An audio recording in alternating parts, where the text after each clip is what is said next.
So let me actually get to this.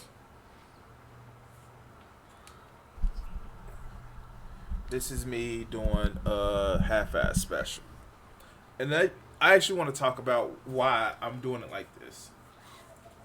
I did actually, try to do it the right way. Try to do it in a different editing. Try to do it with, putting some time into it, some effort into it. I really fucking tried. I tried to be nice and professional. I actually put in the other half of the ass in the half-ass show. However, companies had the fucking company. And then we left with this bullshit. What do I mean? About a week ago, 2, 3, I don't know. That's 2 weeks. I was thinking about corporatism. And I know it seems weird. I focus on three things on this channel: gaming, corporatism and economics, and the reactionaries. But the thing about it is, it's so fucked up because, quite frankly, quite frankly, I remember something that, and this is the preamble, so I don't give a fuck. Might as well do it. I remember watching a few movies not too long ago. I don't know. I don't know how you would say long ago. To me, this decade has been shitty. So, yeah. But I remember watching a few movies. One was Capitalism: A Love Story, which, yeah, shitty. Another one was Sicko, Michael Morgan. I fucking know. But another one was an interesting one. It was called Enron, the smartest guys in the room. Now, here's the thing.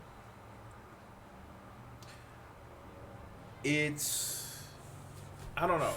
It's just one of those things where you think that corporate greed can actually go so far, Something to spice us up. and you're surprised on how fucking far, eh, Postmaster office, how fucking far corporatism can actually go.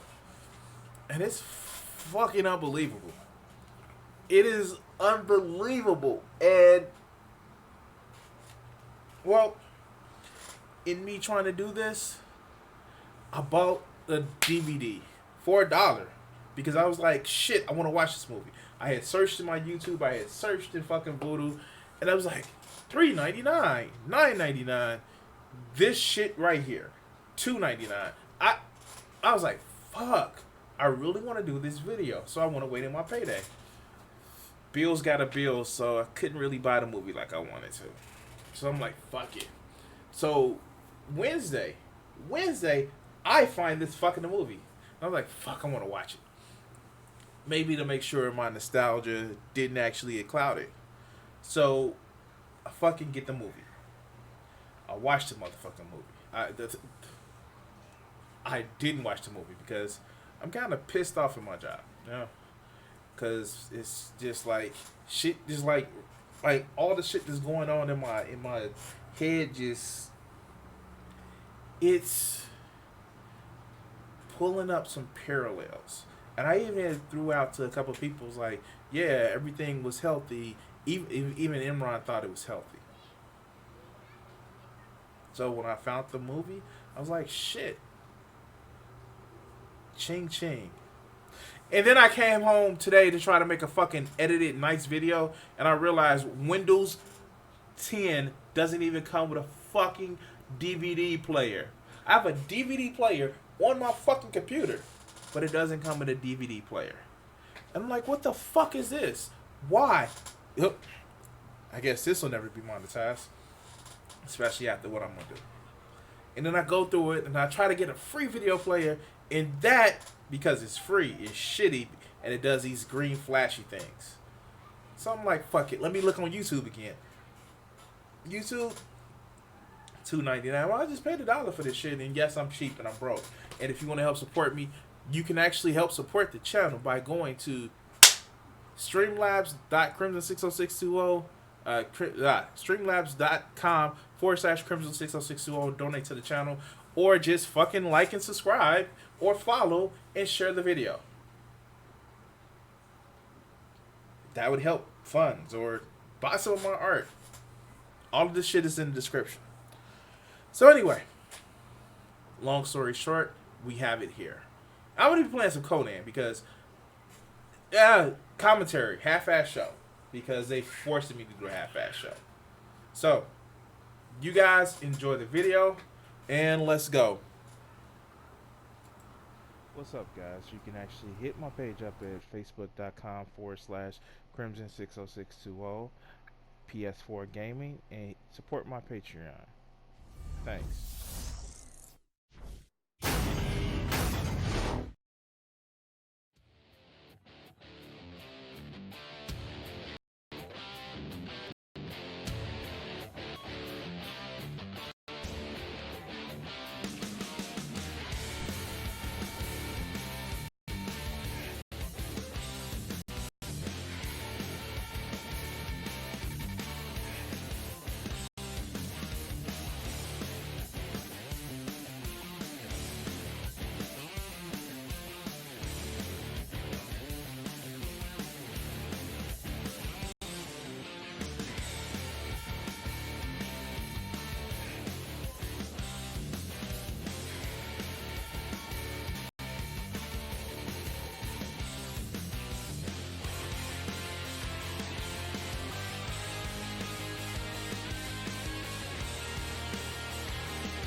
All right, so, yeah, the way it's gonna work is because I'm gonna be doing this. If I don't catch your chat message right away, I'm sorry, but like, I'm about to be doing this a little bit different than normal videos. So, bear with me, guys. Bear with me. I guess having a watermark on it and the player actually helps me a lot. So, let's get this shit started.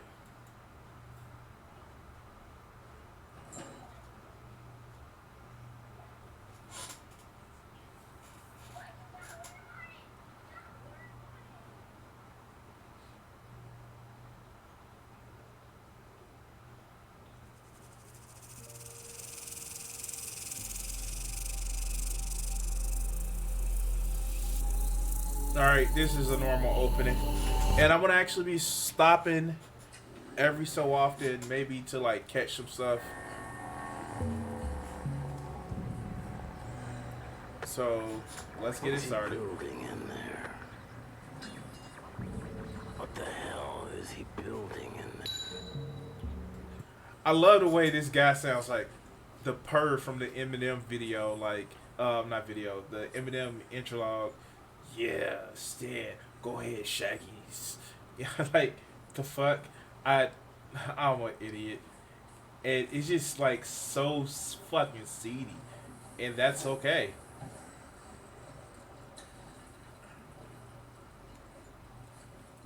it just sounds so fucking seedy. And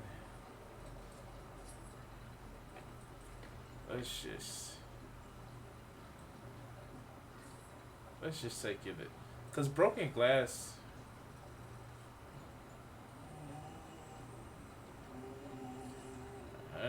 Okay, I keep it up.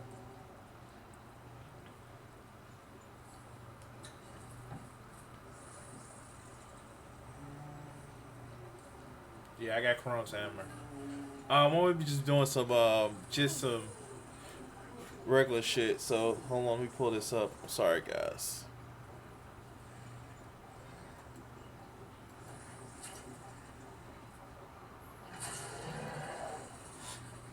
The fuck? Let me turn this shit down, cause like I'm gonna get some roars on this motherfucking game, especially some of the shit that I'm about to do and go and do.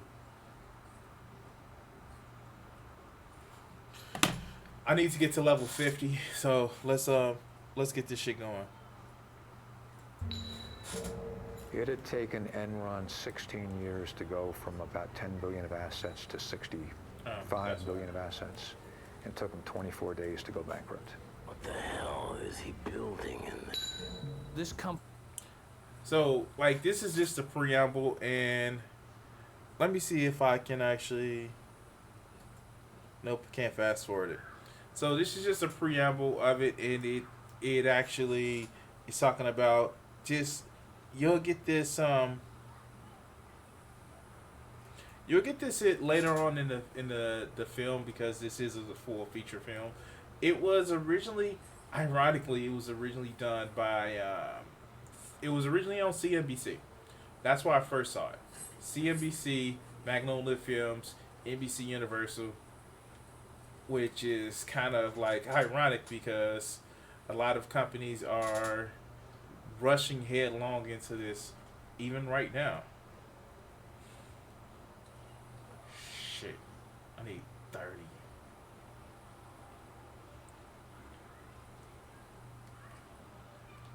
This is what I love about Chrome's Hammer.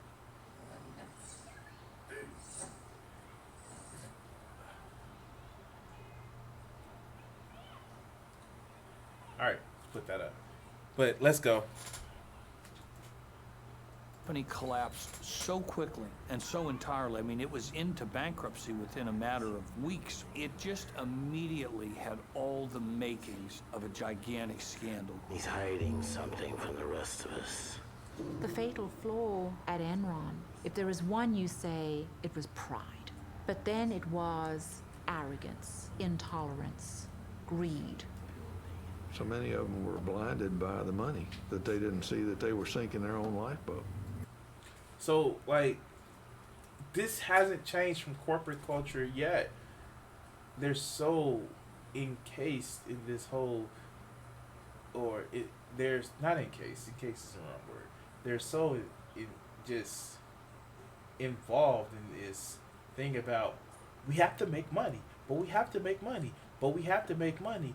And it has led to so many disastrous results of people actually, yes, you have to make money, but if you destroy the company while making money, what's the point in making that fucking money?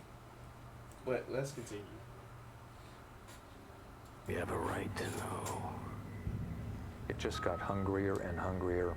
Sooner or later, they were doomed to go off that cliff at 90 miles an hour. It's astounding that they got away with it for so long. In reality, Enron was a house of cards. What we didn't know is that the house of cards had been built over a pool of gasoline. It all sort of became smoke and mirrors. Yeah, and that's the thing that a lot of people complain about current day capitalism, where a lot of it's so fucking disastrous. And my God, like, people have so much faith built into corporations now, and it's just like, y'all know, like, you're running things off of a fucking cliff.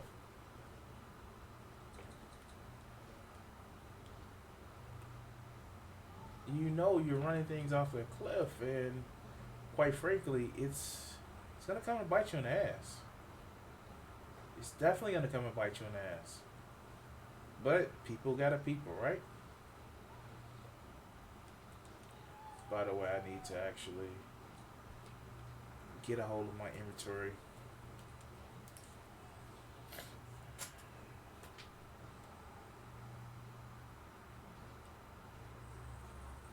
But let's continue.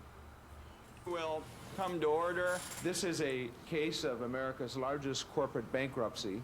The question here is what happened, who was responsible for it happening, and what can we do to prevent this sort of thing from happening again? I think the Enron story is so fascinating because people perceive it as a story that's about numbers, that it's somehow about all these complicated transactions. But in reality, it's a story about people, and it's really a human tragedy.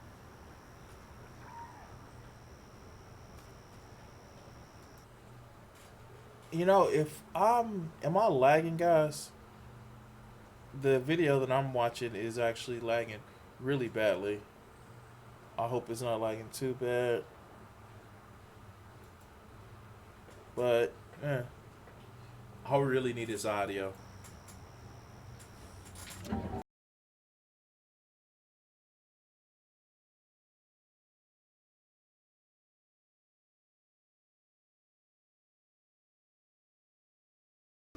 I'm gonna bring the audio back up.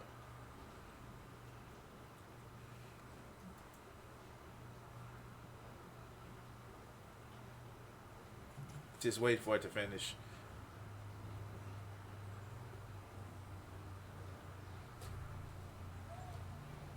They're doing the intro right now anyway, so.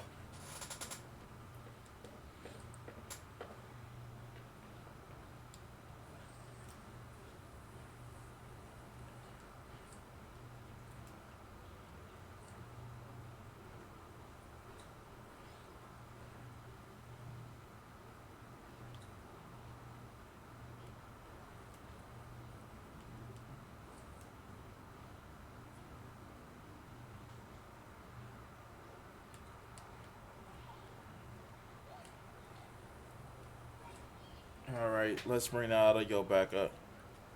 Sugarland Police discovered John C. Baxter located inside his vehicle with an apparent gunshot wound to the head. At this time, it has been a suicide note located. Sort of, can you give us any indication whether this was related to Enron's bankruptcy? We do know that he was an Enron employee, but as far as any other indications of why he committed suicide, no, we do not.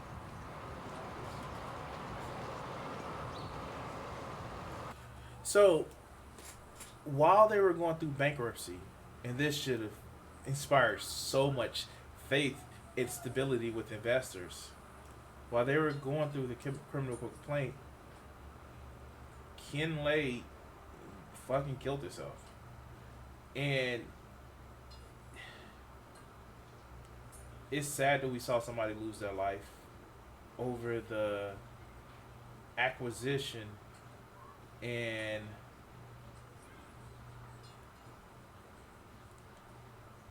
worship, basically, of money in regards to everything, in regards to everything else. And it's fucking sad. It's really fucking sad. And yet, we see some of the same things happening. Some of the same things happening in just society now. And it's sad. But let's continue. Mr. Skilling, let me touch on something that's sort of sad, and that's, of course, the suicide of Cliff Baxter. And you mentioned he was your best friend in your opening statement. Before he died, did you have many conversations with him? Yes. And were any of them relative? I'm sorry, it was Cliff Baxter, Cliff Baxter that killed himself. Ken Lay that died of a heart attack, but we're gonna get to that. Let's continue. To Enron? Yes.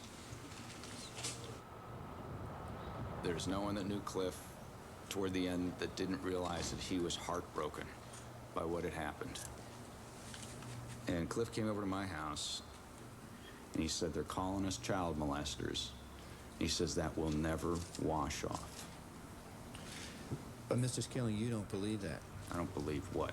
You don't believe that the press and everybody calling Cliff Baxter or yourself or anybody on the board of directors denigrating or tainting you, you don't think it's accurate. It's what you're saying to us here today. I do not believe, I did not do anything wrong that was not in the interest, and all the time that I worked for Enron Corporation, that was in the interest of the shareholders of the company. Now, here's the thing. This is the fucked up funny part about it is, he's probably right, saying that he was also a shareholder, and you have a fucking... You have it where people are making decisions based on what's good for the shareholders, and they have a fucking vested interest in those shareholder growth, because that's how they can pump more money into the company, so they can pump more money into their bonuses. Like, what the hell, man? Like, really? Really? But let's continue. Ultimately, who was responsible for the downfall of Enron?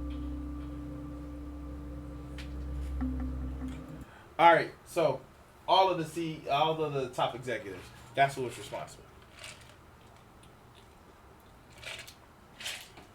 Well, let's continue. Only a few years ago, Enron was the nation's 7th largest corporation, valued at almost $70 billion. Pundits praised the company as a new business model.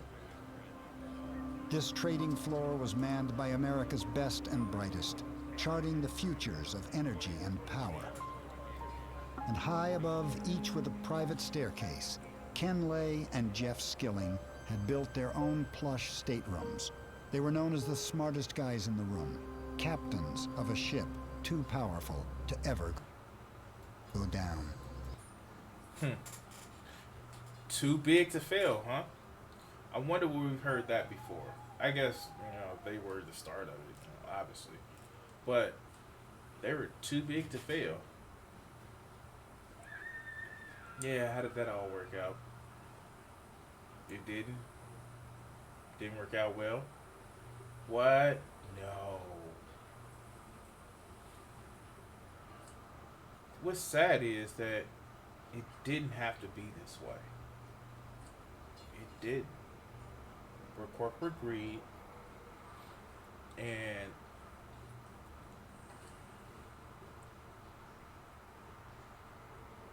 quite frankly,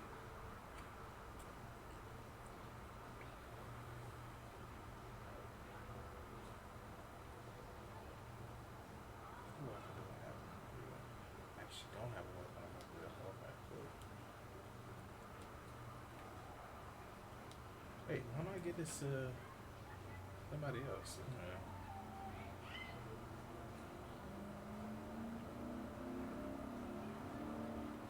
Get that on his wheel. Take this off. Sorry guys, I'm just trying to make sure I get everything set for my long ass journey that I'm about to do. Gonna need that.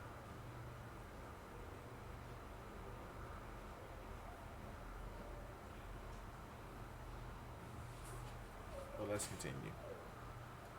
In the Titanic, the captain went down with the ship. In Enron, it looks to me like the captain first gave himself and some friends a bonus, then lowered himself and the top folks down in the lifeboat, and then hollered up and said, by the way, everything's going to be just fine. Like Skilling, Ken Lay said he hadn't done anything wrong. Word with you real quick, or CNN? Really not this morning, thank you. Beyond the financial issues, some suspected a political conspiracy. Enron had been the largest corporate contributor to the first presidential campaign of George W. Bush. This is not a political issue. It is a business issue. You know, Enron had made contributions to a lot of people around Washington, D.C. And if they came to this administration looking for help, they didn't find any. So, all of this was happening in the shadows of 9/11. when they finally got pulled in front of Congress, it was literally January 30th, 2002. And, like, yeah, it's funny because Bush presidency was marked with, financial crashes. And you can say, well, he had just gotten in. No, he had been in office for a year. And the way Donald Trump tells it is that's good enough for somebody to take ownership of something going horribly wrong. And not only that, he actually was friends with these guys. He was. But let's continue. This ain't no help here. It's like I did not have political relations with that man, Mr. Lee. What about the fact that George W. Bush calls Ken Lay Kenny Boy? That's my nickname for my husband, which he overheard. So it wasn't original with the president? It certainly wasn't.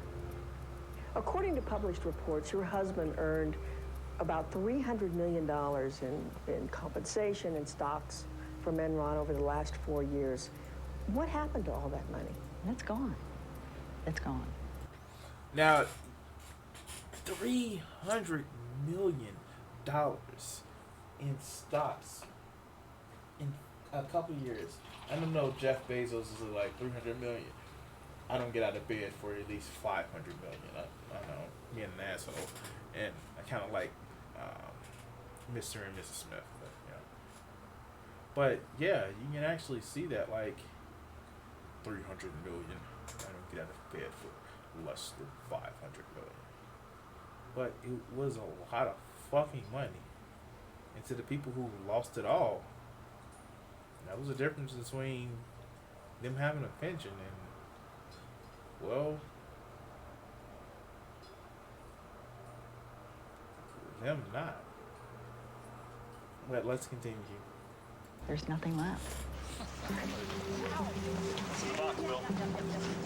This is the shredded evidence that we got that came out of Enron.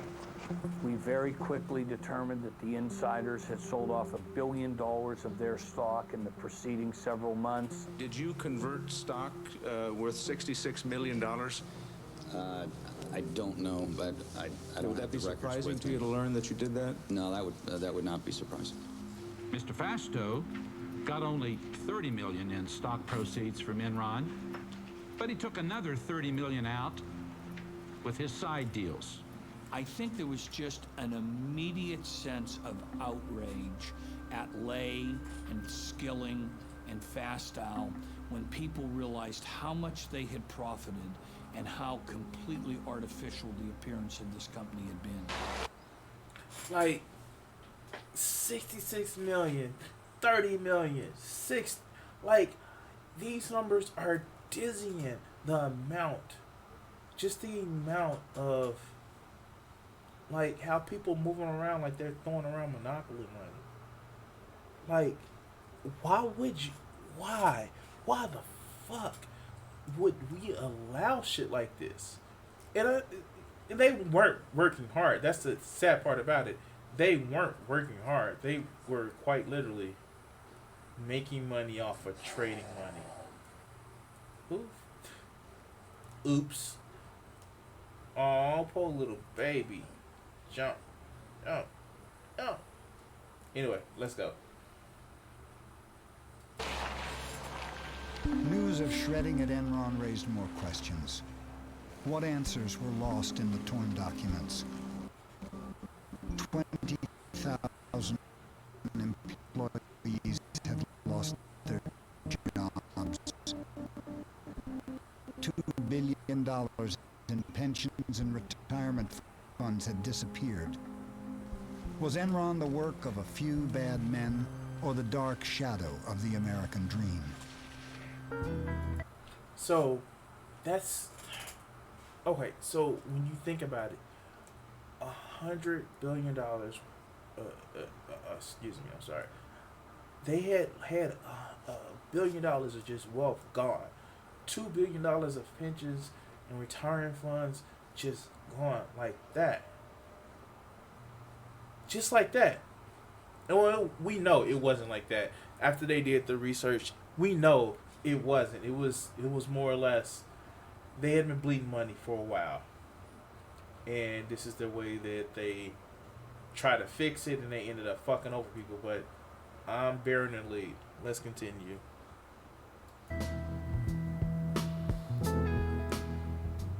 Lay comes to the story of Enron from very humble roots. Yeah.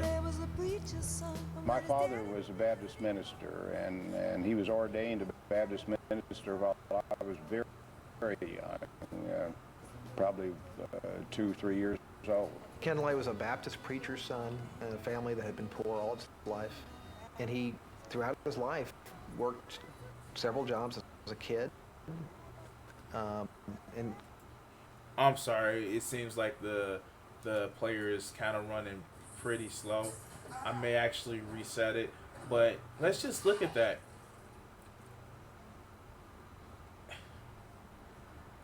He grew up poor. Ken Lay grew up poor. He was an older gentleman, and what he did was they said it's like he was a hard worker. Okay, cool, and I'm sure people beneath him were hard workers too. But I don't know. It's just like this sense, this fear that some people have of going back to being dirt poor, so they would step on any motherfucker beneath them to accomplish the goal of never going back. And people see it as a justification? Like, for real, man? For real. Fucking for real. Oh, can I learn Star Metal? I can learn Star Metal. Oh, I can learn Star Metal. Worth it.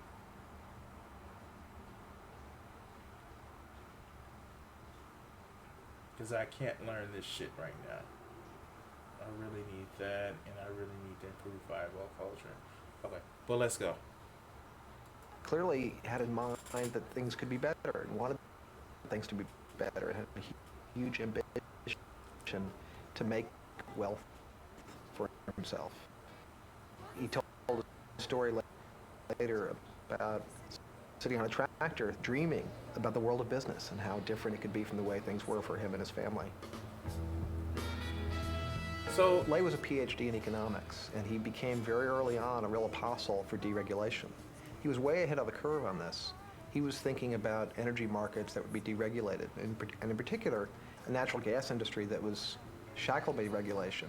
And he pushed aggressively in Washington to change all of that.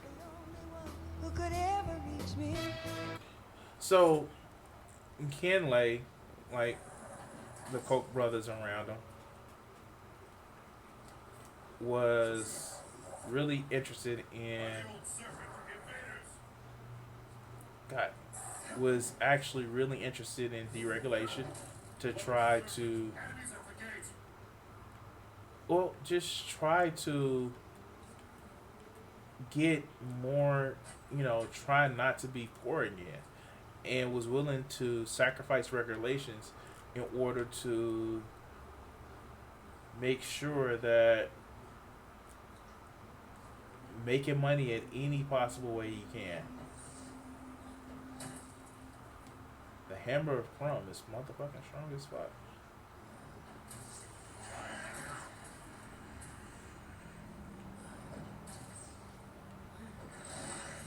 So, and it, in some cases, it fucking worked wonderful. In other cases, it didn't. But let's continue. In Washington, Lay became part of a new crusade to liberate businessmen from the rules and regulations of government. Government is not the solution to our problem. Government is the problem.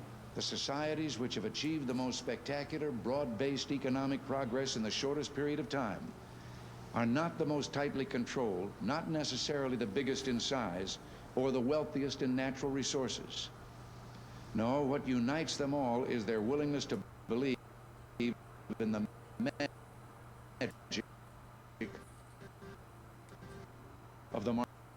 marketplace. So, and that's, the thing that, Reagan actually preached. Oh no, we need to have the marketplace free. Oh no, we need to make sure that, the market is unleashed. But in the end, it fucks so much stuff up. And it was never what these guys actually made it. It just allowed for rich people to get more rich and poor people to get more poor. And I know it sounds weird that I'm, it's like, and the problem is it caused such a destruction, such a downfall for everyone with this problem. And you get these people like this. Well, let's go.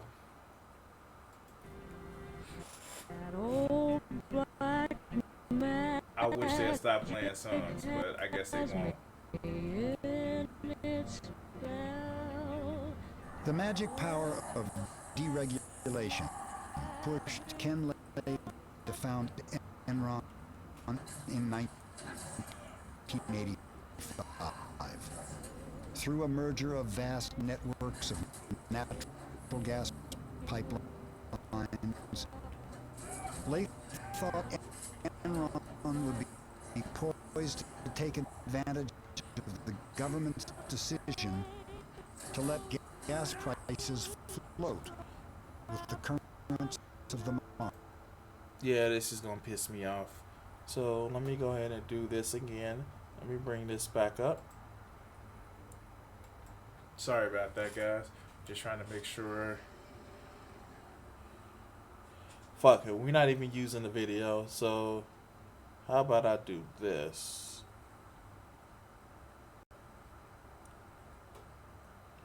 Nope. Nope. It's causing me to stutter, but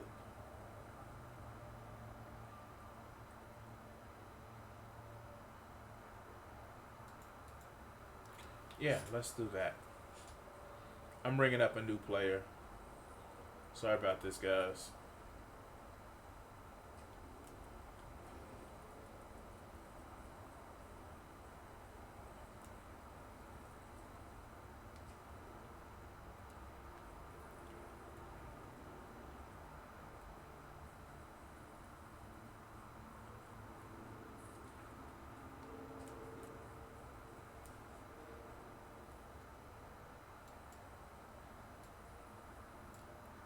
Alright, let's see.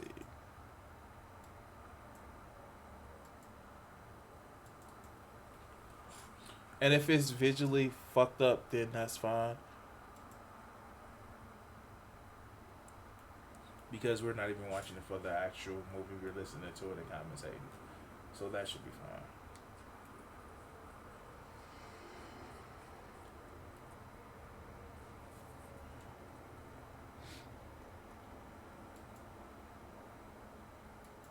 Alright, we were at Kenny Boy.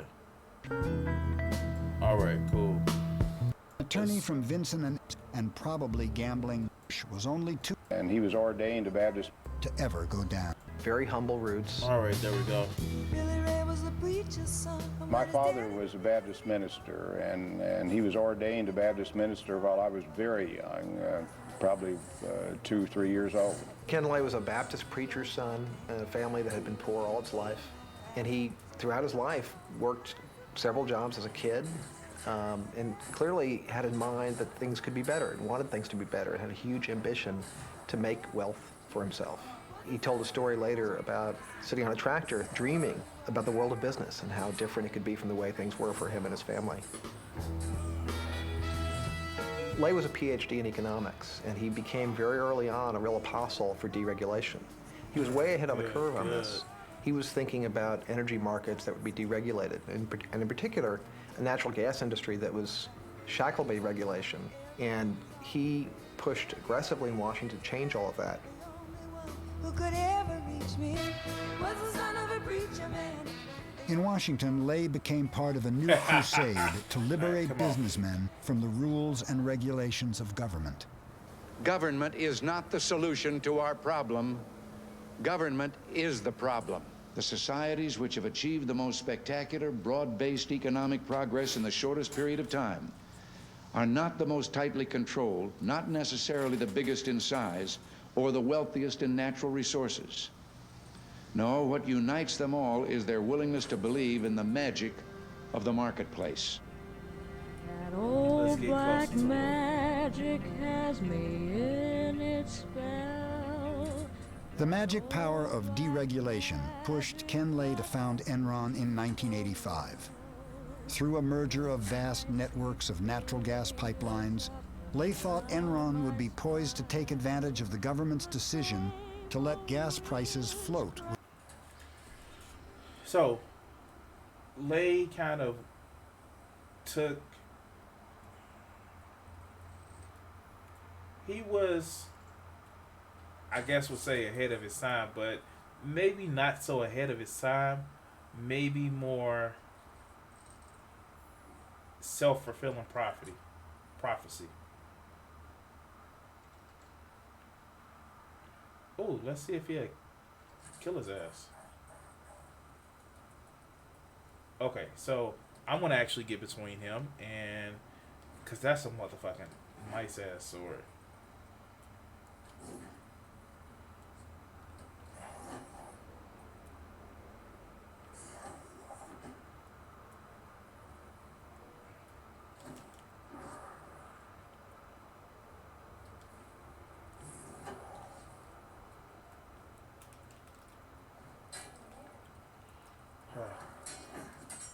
Okay.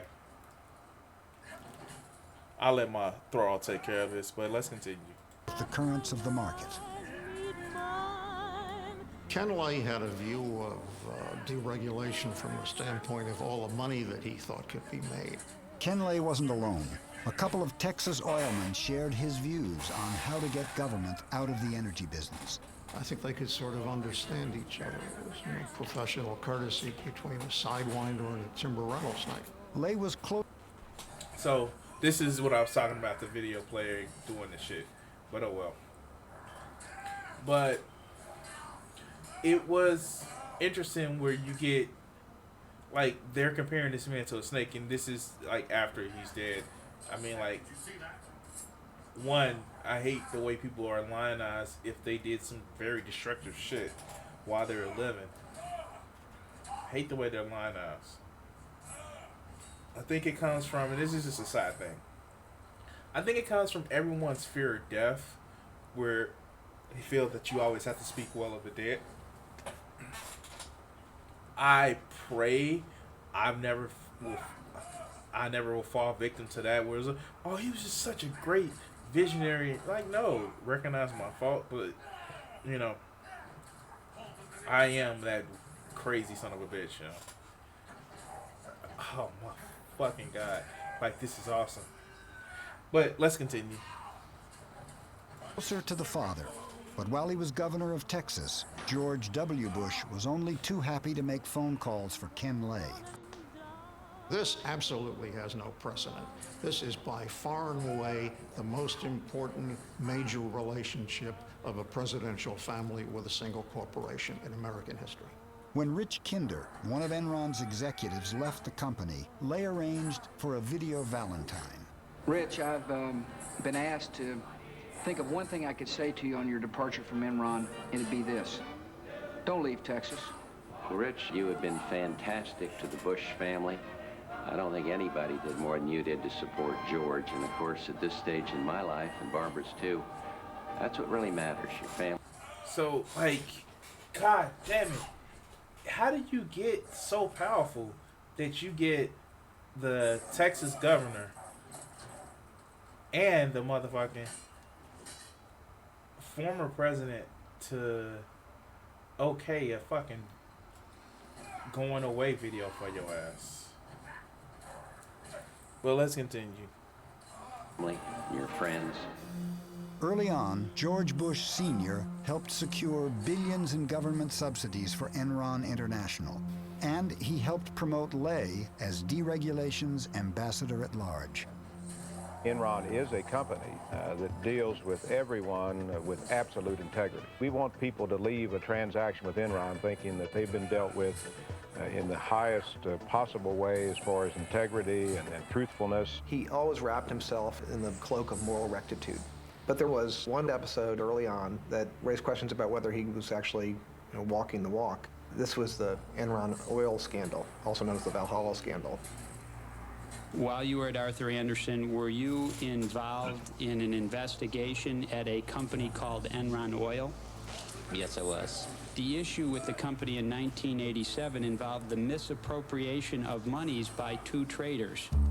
In 1987, two oil traders made bets for Enron on whether the price of oil would rise or fall. Oil trading is like gambling. Sometimes you win, sometimes you lose. So this is starting with a lot of the problems that were happening with Enron. And this is where it's becoming very, very telling.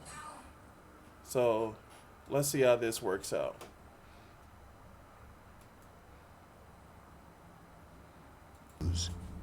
But Enron Oil always seemed to win, much to Ken Lay's delight. I tried to explain to Ken Lay the tremendous risk that you have in that market. You can lose 10 times your original investment. A veteran trader, Mike Muckleroy, was suspicious of Enron Oil's steady, high profits. Well, this oil trading business had profits that nobody could really understand, and in fact that many of Ken Lay's lieutenants questioned.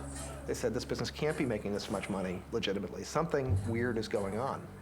Something weird was going on. The first hint came from an anonymous tip about the president of the company, Louis Bourget. Bourget had taken some $3+ million of corporate funds and put it in a personal account of his. There were offshore accounts, phony books, and a trail that led from the company's treasurer, Tom Mastroeni, to a mysterious Lebanese speculator no one could find, M. Yass. What name did you suspect that was? My ass, and M. Smart. So this is actually pretty fucking, and this is why Enron actually went down, because every single time it looks at something that they lost money, they would mysteriously cover up the losses doing something else. For instance, the losses were just gone. The losses just didn't exist. And that was not fucking normal.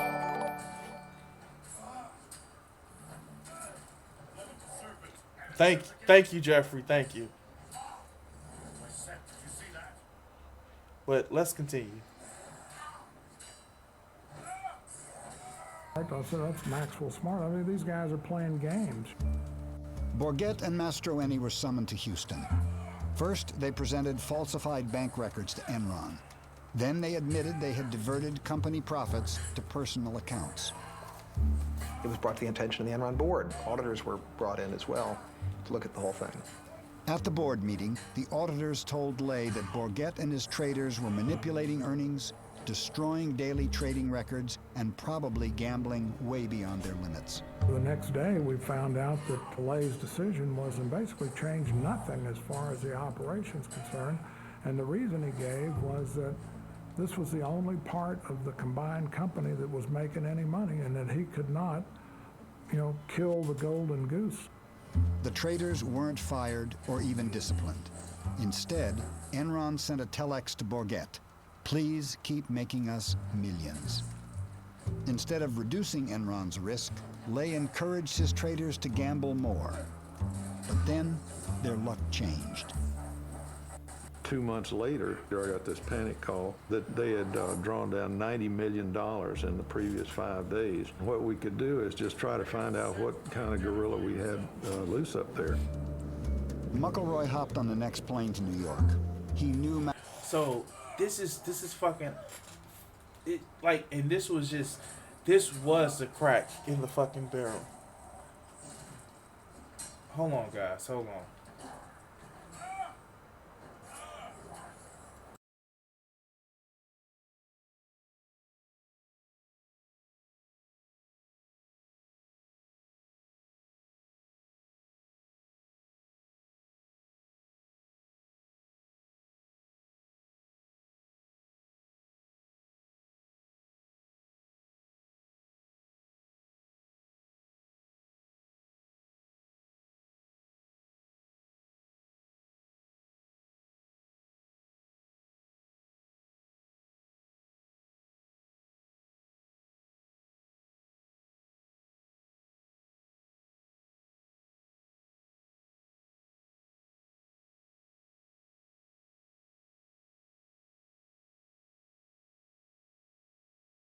All right, guys. Sorry about that. Had to take a phone call.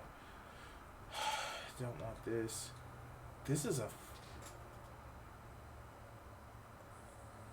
Oh wow. This is a great sword. Wow. Shit. Well, let's continue. So, we're talking about we're just seeing how effectively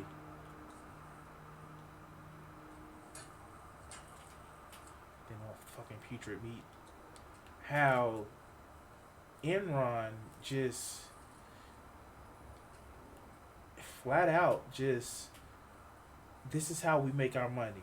Trading on debts.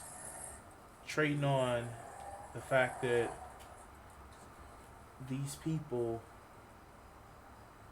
they knew they was losing money and they were basically gambling the money away. And this is what we left with.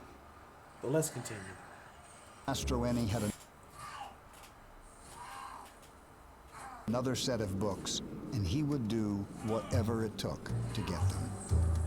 I basically stood over Tom and I told him one of two things was going to happen. Either one of the trading partners that was crooked with Bourget, who was a German arms dealer, was going to kill him, or I was. I said, I'll track you down and find you no matter where you go, and sooner or later I'll get you.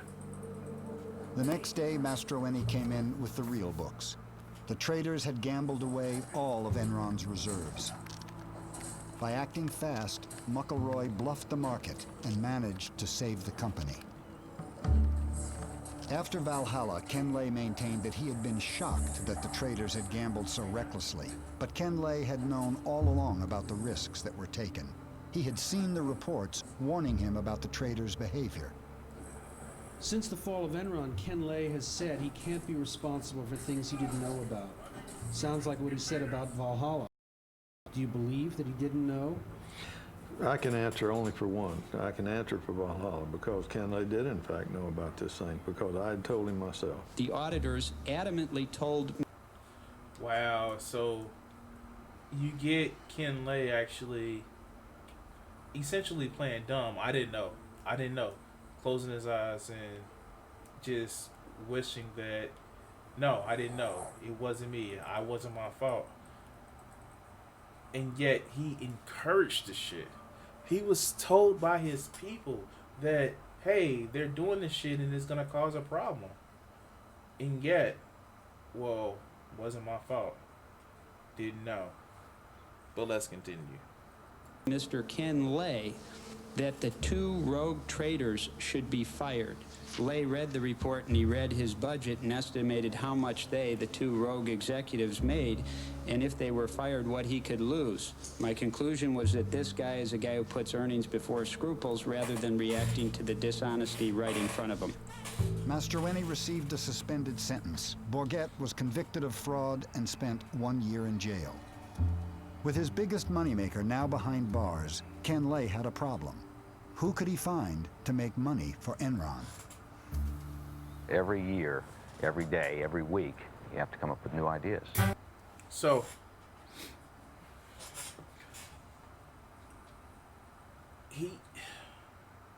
it was already shown that, hey, some of these things just aren't up to snuff, and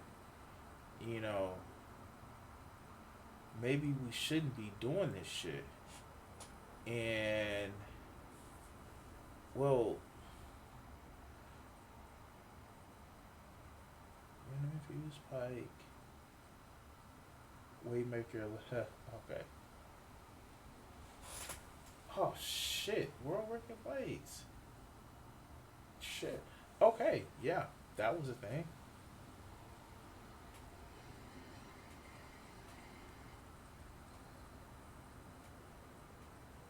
Wait, what is this? Wizard? Are we getting a wizard?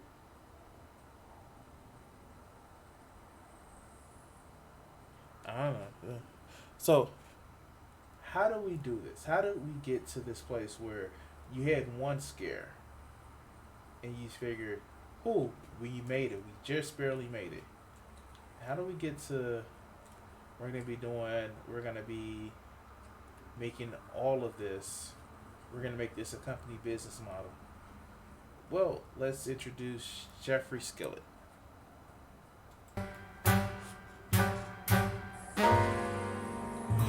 I'm going straight to the top. Whoa. Ken Lay saw in Jeff Skilling the guy who had the answer to what the future of the natural gas business was supposed to be. Ken Lay is also a guy who considers himself a visionary, and he liked other people he thought of as visionaries. He liked people with big ideas, and Jeff Skilling was a person with the biggest ideas of all. Jeff Skilling's biggest single idea was to So, Ken Lay was looking for someone who had the same peas in a pot. And let's see what that would actually. Let's just look at it. Let's continue. Find a new way to deliver energy. Rather than be bound by the physical flow of the pipeline, Enron would become a kind of stock market for natural gas. It was a magical new idea. Transform energy into financial instruments that could be traded like stocks and bonds. So that was the one good idea. In 1992, using that good idea, we became the largest buyer and seller of natural gas in North America. Jeff was like the prophet. He came in and said, there's a whole new world out there. Forget about this pipeline stuff, the staid pipeline in the ground and gas in and gas out. We can recreate this entire industry. An attorney from Vinson and Elkins, Amanda Martin was one of the first executives hired by Jeff Skilling and became part of his inner circle. The excitement was palpable. You cannot imagine how proud we all were to be there. And then, of course, we had a leader who imbued us with a sense of confidence that if we were smart, anything could be accomplished. And then the bottom line, we began to make money. So, and this is the thing about it. He got some smart people, and then he started putting them into positions where, hey, you guys are smart. You guys are really smart. And you know what? If you do things right, we're going to make money. We're going to make sure that everything is okay. We're going to make sure that, we're going to see a future. So he placated their need for actually seeming really important. He placated their desire to that, oh yeah,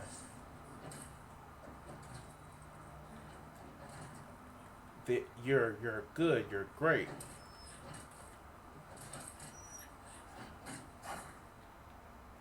And of course, he tied him in to say, and you're gonna make some money. So let's continue. And that in and of itself was a reaffirmation that this could be big. Skilling saw the opportunity to build an industry new and to start a business from scratch, but he had one specific condition that had to be met before he'd join Enron, and it was that he'd be allowed to use a certain kind of accounting known as mark-to-market. Arthur Anderson signed off and the SEC approved it.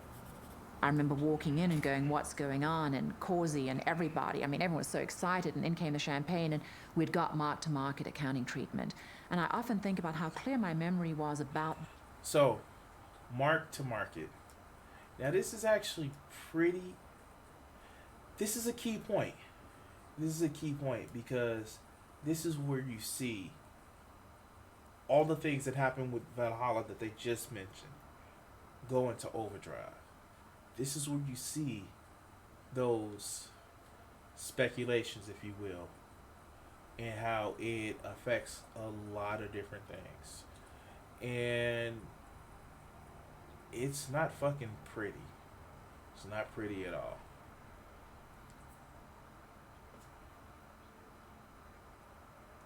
But let's continue. That event, and that was the beginning of a major cog in the downfall, ultimately, of Enron. Mark-to-market accounting allowed Enron to book potential future profits on the very day a deal was signed. No matter how little cash actually came in the door, to the outside world, Enron's profits could be whatever Enron said they were. Very subjective. And very... It left it open to manipulation. And they were saying that we're going to sell power out of this power plant in 10 years for X dollars per kilowatt. And there was no way anybody could prove that they could do it. Well, so you hear the mark-to-market. And so this is, let's just say, it's as soon as we mark the deal, then we can actually say this is a profit it's going to be. As soon as we mark the deal, the profit is going to be this. And that's dangerous because it's future speculations. And we all know what future speculations actually brought, especially with what happened with the 2008 financial market. And you can actually say this is, god damn, this is a precursor to what happened with the future market with the 2008 crash. But let's continue. Hey, Rich. How are you? Finally, Good to great, see you. Jeff. Yeah. Good Morning, to see you, Todd. Sit down. We've been working hard on this, and we've really pulled out all the stops. Look what we got. Origination. We did $20 million last year. We think we can do $120 million this year. Trading. We did $10 million last year. We think we can do 64 this year. This is the key. We're going to move from mark-to-market accounting to something I call HFV, hypothetical future value accounting. Whoa! If we do that, we can add a gazillion dollars to the bottom line. Whoa, Jeff! And so, god damn it. Like, did you just hear that?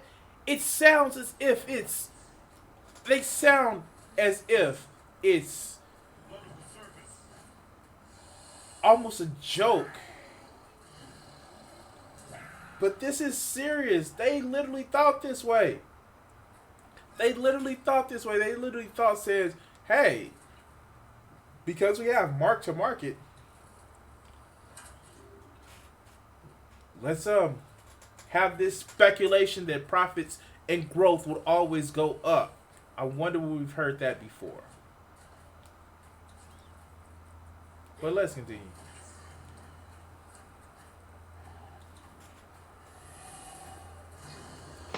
All right, that sounds fantastic. Oh, Jeff, thank you. That's just superb performance. And you're going to go far, my boy. Probably president of the company one day. You think so? I think. He really believed that the idea was everything, and that when you came up with an idea, you should be able to book the profits from that idea right away. Because otherwise, some lesser man was taking the profits from the idea that some greater man had come up with in the past. When Jeff Skilling applied to Harvard Business School, the professor asked him if he was smart. He replied, "I'm fucking smart." One of his favorite books was The Selfish Gene. God damn it. You had to throw religious in it, atheism in here.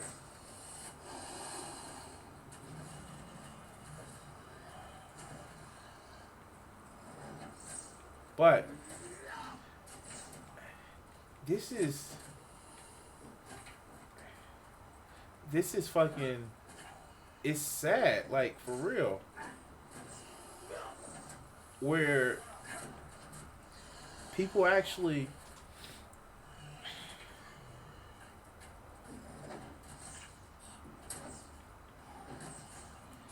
it's sad when people actually take so much of, well, it's an idea concept and just was like, fuck, we're about to just make money on fucking ideas and concepts, never know if it's going to go into practice, never know if it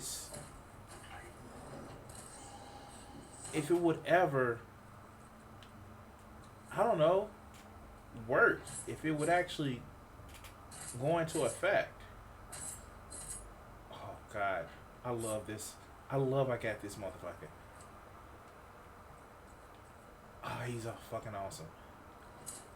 Then I just got to heal him. But anyway, never knowing if it would actually go into effect. These motherfuckers are just like,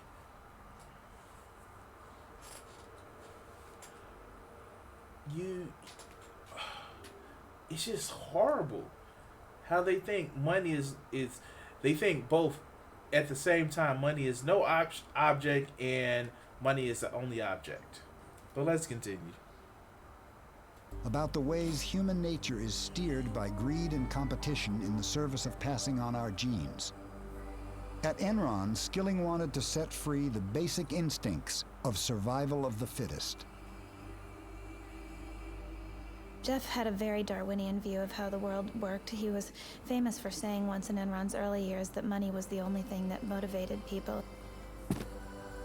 Skilling's notion of how the world should work really trickled down and affected everything about how Enron did business. He instituted a system known as the PRC, or Performance Review Committee. It required that people be graded from a 1 to a 5, and roughly 10% of people had to be a 5, and those people were supposed to be fired. Hence, this came to be known as rank and yank. I personally am convinced that the PRC process is the most important process that we conduct as a company. I've never heard of a company yet that would be successful terminating 15% of their people every year just to satisfy the fact that the other employees had to vote on them. And so let's just think about that. He instituted the policy where 15 to 20% of his employees were literally culled by other employees. It fucking bred contempt for your other employees, your fellow employees. It bred stress. God damn, did it breed stress. And it also bred just out and out cutthroatness. Like, you pissed me off, so now I'm gonna get you. Like, how do you function like that? Like, literally, how do you function where you think I'm gonna step on my other coworkers in order to fucking succeed? Like, that's gotta be horrible. That's gotta be fucking awful. But let's continue. when you're being evaluated by that group, you are getting direct communication from Ken and me about what the objectives of the company are and how you fit with those objectives. It was a brutal process. The ability for a 25-year-old to go in and to be reviewed and to be superior, and as a consequence, get a $5 million bonus. I don't think that's repeated in many places in corporate America. Our culture is a tough culture. It is a very, very aggressive culture.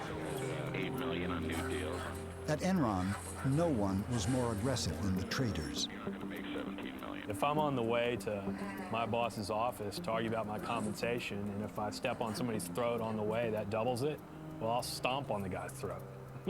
You know, that's how people work. On the trading side, we got to be the biggest, baddest house in town. And by necessity, if you wanted to be in the market, you had to deal with Enron. Try to reconcile your big numbers here. Enron's traders were like the super powerful high school clique that even the principal doesn't dare to rein in.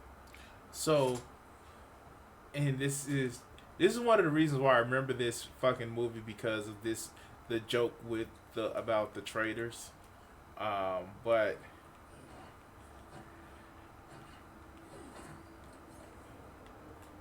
like the fucking Enron traders, actually, they were fucking horrible, just horrible. Like some of the shit that they did, God damn it. But let's continue.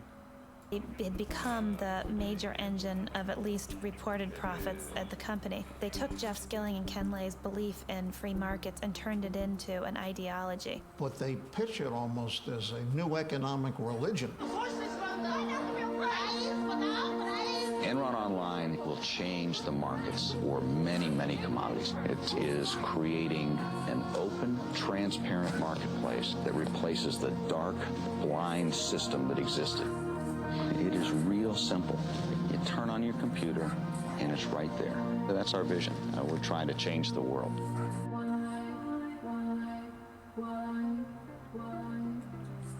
I think Jeff Skilling had a desperate need to believe that Enron was a success. I think he identified with Enron. He proclaimed at one point, "I am Enron."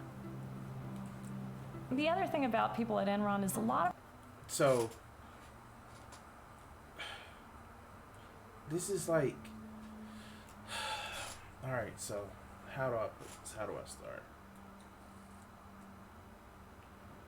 It's sad that you get these two guys, and you can actually just hear it. It's like they're so insecure. They're so stuck in their insecurity and false bravado that they are doing anything and everything to try to build up their value with trying to make money or project strength, a strength they really don't have because reasons. And it's really fucking sad.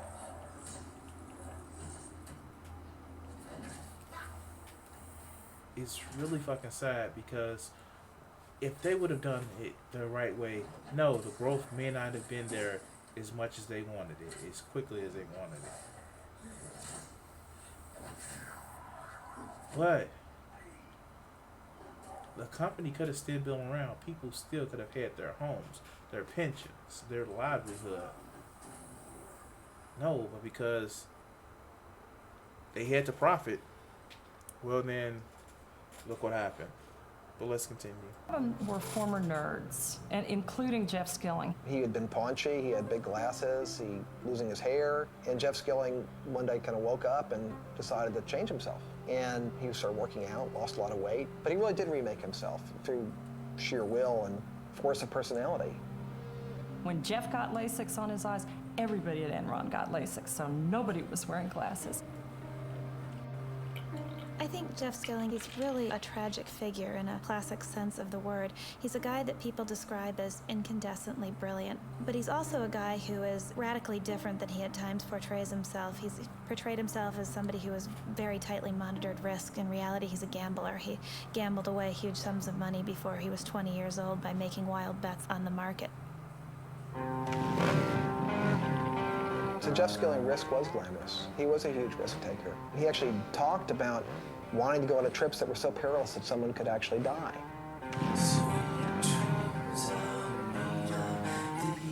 This manifests itself in trips that Jeff Skilling led for a small group of friends and customers. So, see, you get these problems, you get these issues where a lot of these guys, like I said before, just said, is so much insecurity going on, and they have to actually prove something. They have to prove something to themselves. Have to prove something to the world. I'm not that bad. I'm not the loser that you claim me to be. I am better than that. And watch me. I'm the best. And I'm humble about it. Nobody's humbler than me. I can't do a Donald Trump impression. I'm sorry. But alright, let's continue. And by the way, you can say he's effectively better than Donald Trump because at least his daddy didn't die and leave him millions of dollars. And he actually does fucking exercise. What? Exercise to drain your battery. You're gonna die like that.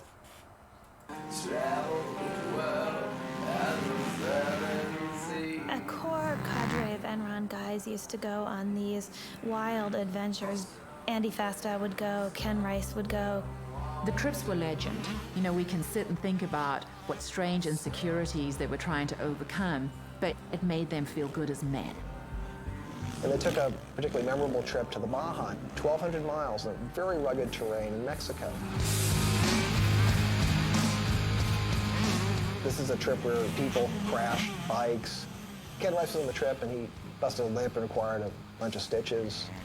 People broke bones. One guy flipped a Jeep and almost got killed. Those sorts of stories at Enron became legend, and it fed the whole macho culture of the place. So these fools sat back and said, well, I'm the best, and I'm this because reasons. Because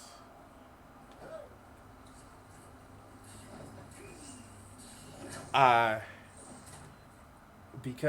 busted my ass flipping over a fucking bike.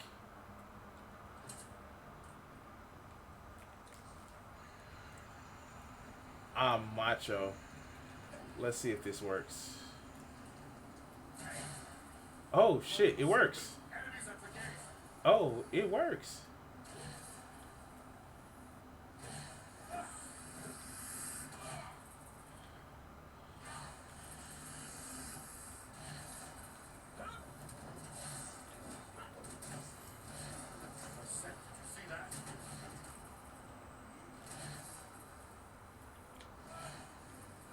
Oh shit, let me see if I can heal his ass. Oh, I got him.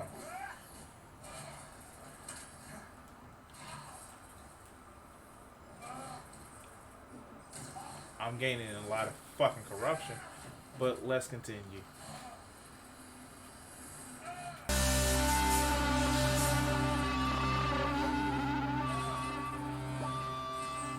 Jeff Skilling had a way of describing people that he liked. He said, I like guys with spikes. He liked somebody with something extreme about them. Shit. Ken Rice was one of the men with spikes, was the salesman of the group. Very amiable, fun, man's man, and was the guy out selling deals to energy companies. In the case of Cliff Baxter, the company's... So, you get these guys who,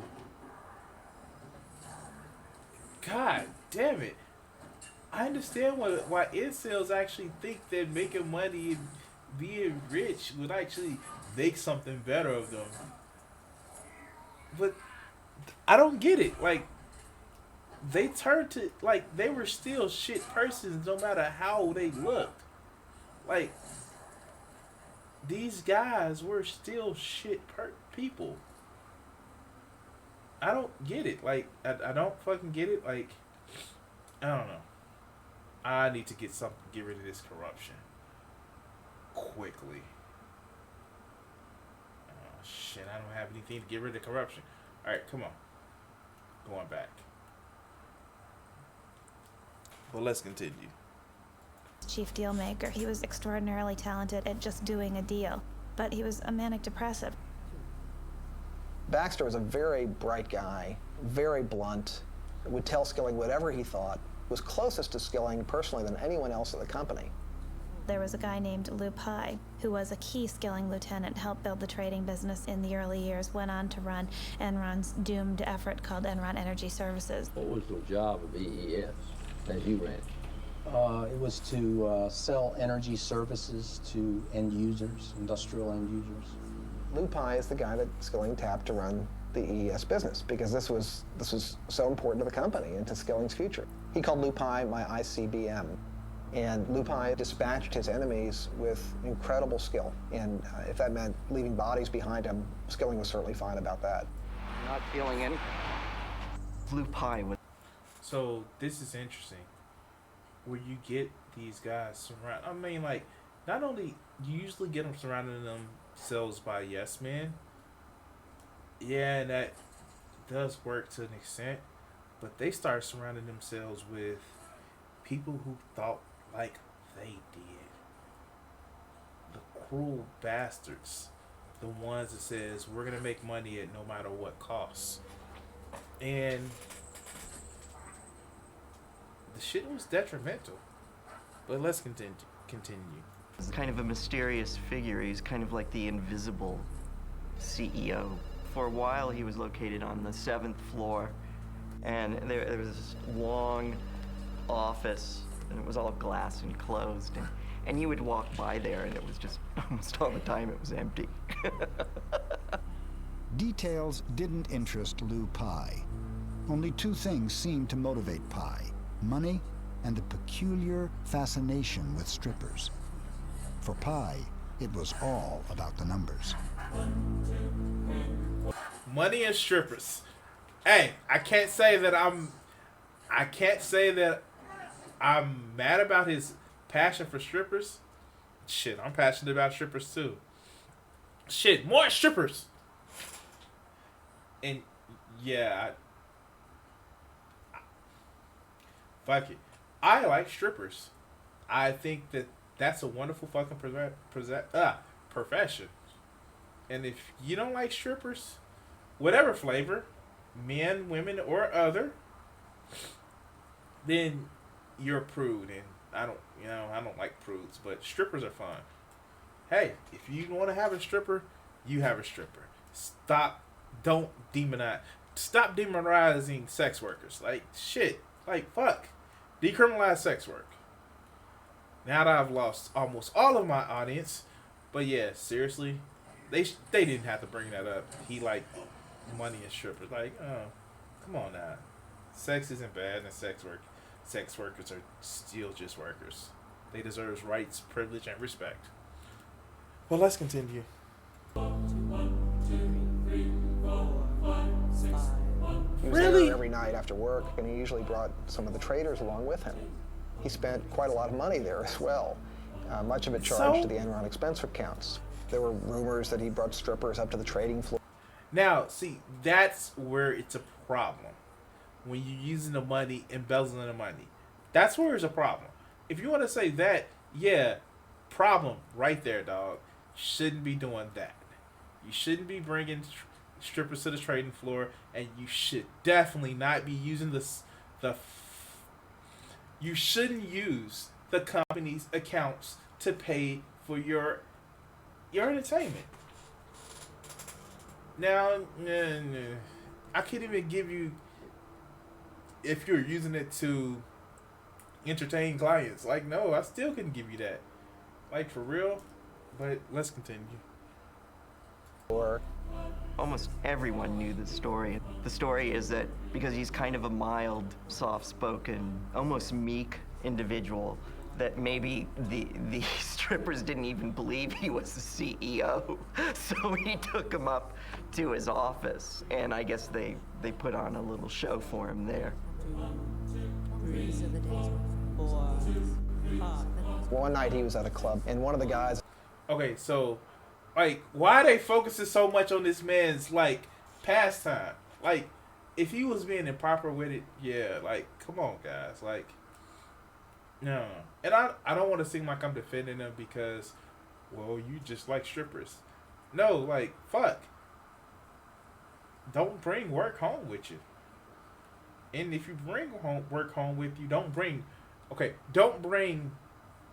your entertainment. Don't bring your hobby to work. That'd be like me. Well, I do draw at work.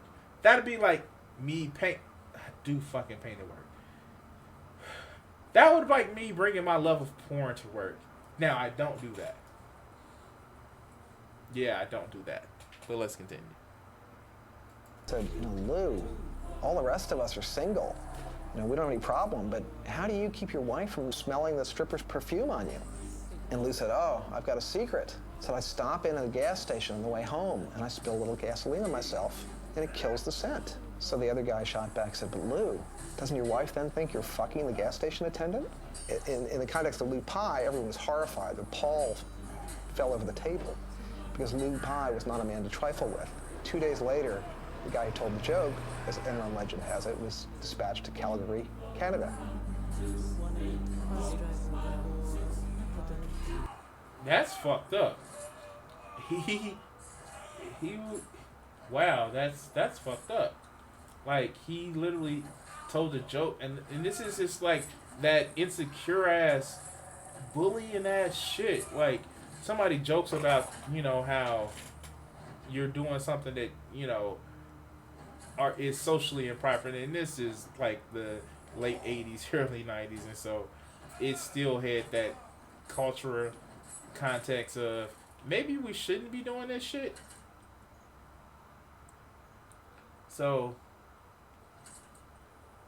but yeah, I don't know. It's just one of those things where it's just like,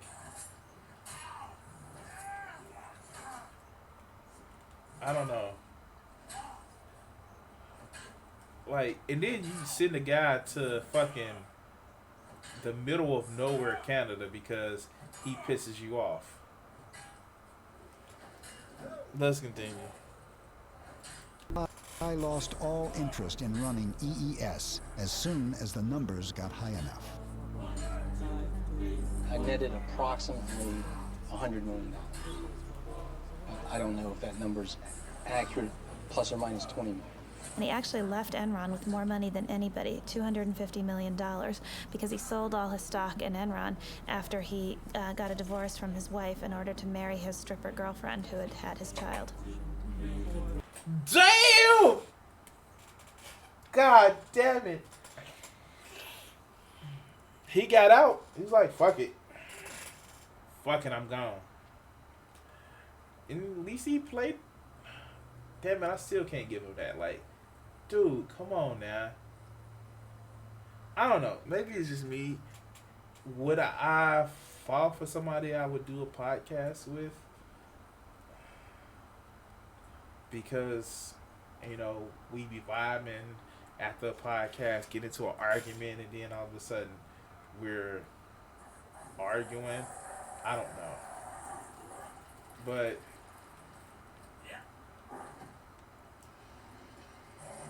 I just don't. I don't know. I don't fucking know. This shit is just like crazy to me. But let's continue. His exit from Enron was as mysterious as his presence there.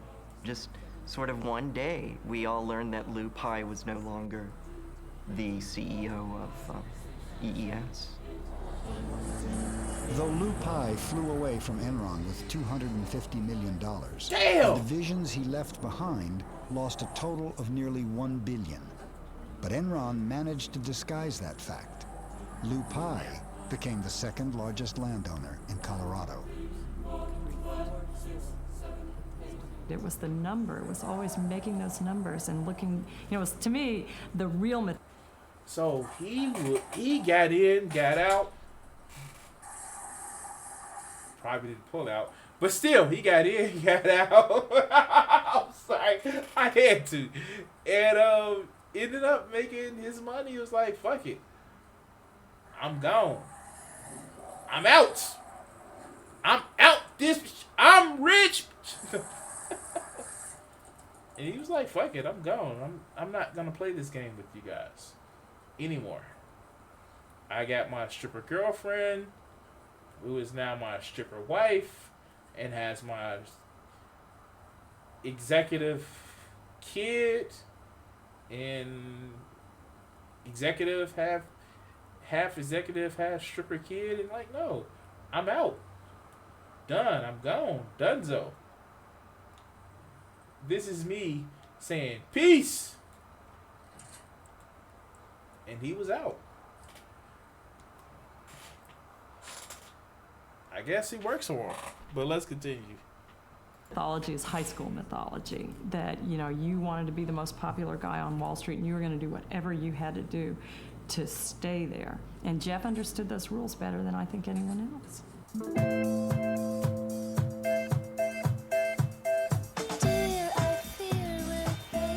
Americans are making a lot of money in stock. The stock market soared to near record highs yesterday. The stock market continued its bull run Thursday. The Dow rose at nearly 61 points. Even the person with very little disposable income all of a sudden began to play in the stock.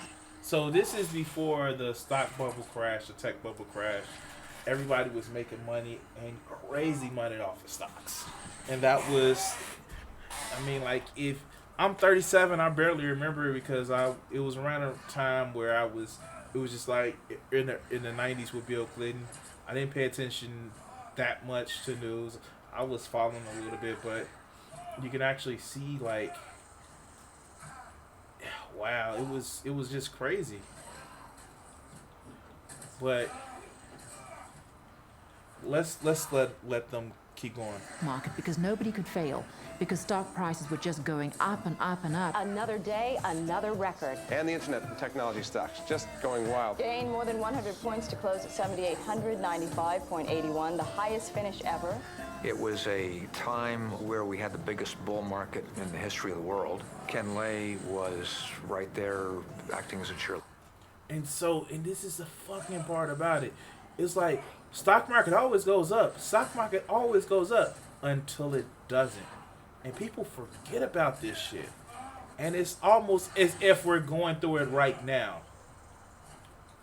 And yet, this was in the 90s where, you know, real American wages, they weren't growing as much. But let's continue. Obviously, our stock has been doing very well. I think there's a fairly good chance we could see this stock price double again over the next year to 18 months.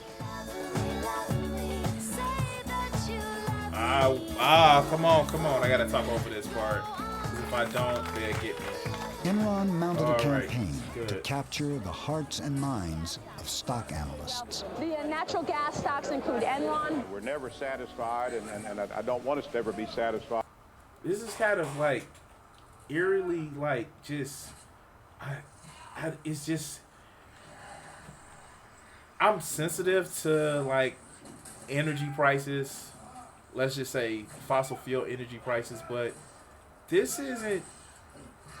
I pay attention to it because I just have to for my job. Let me just say that I have to for my job, but you hear this like now.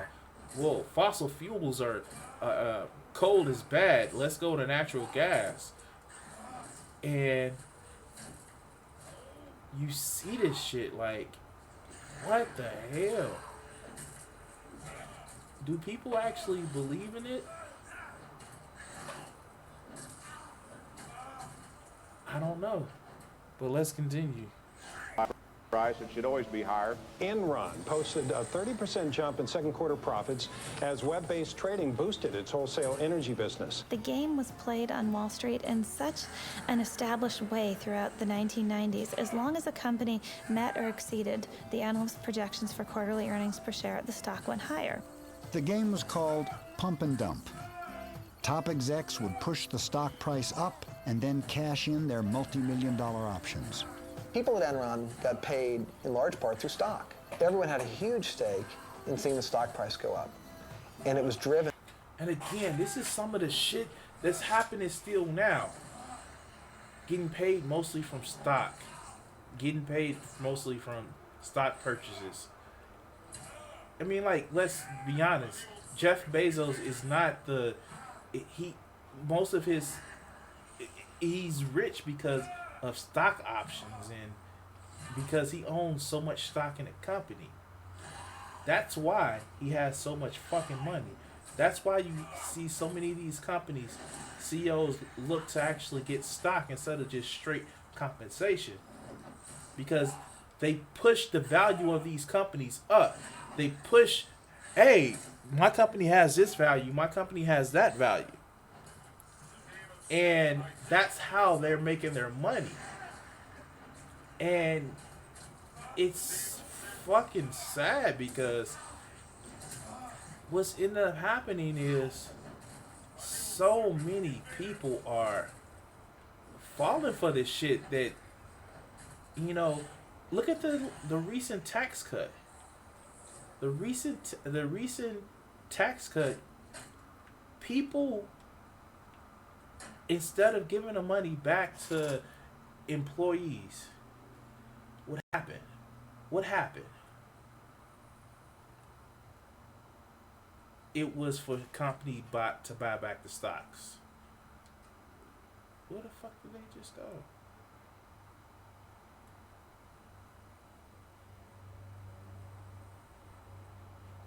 Wait, what the fuck?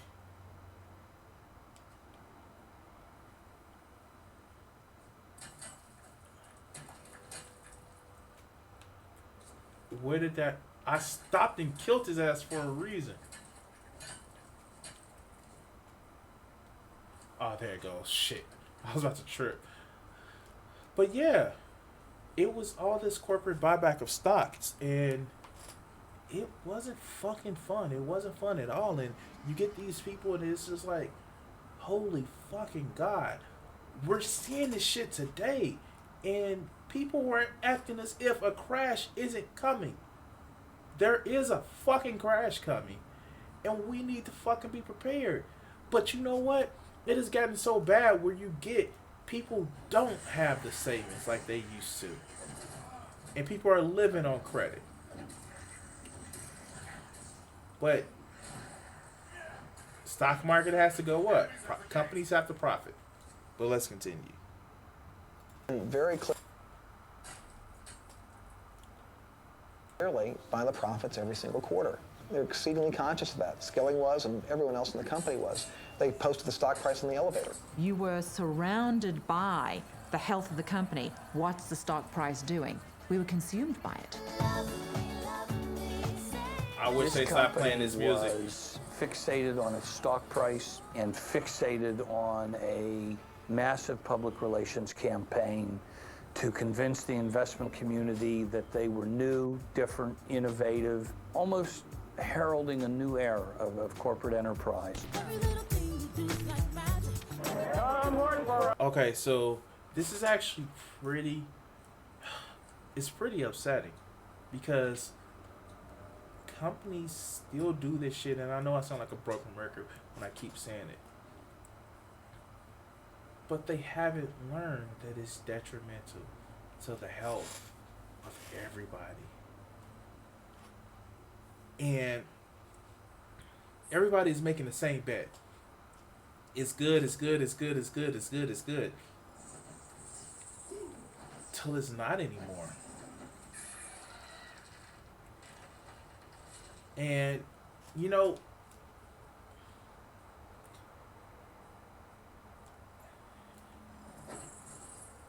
and we'll get into some of the tricks that they were using. But just going back and looking at, like, some of this stuff, watching how this is, and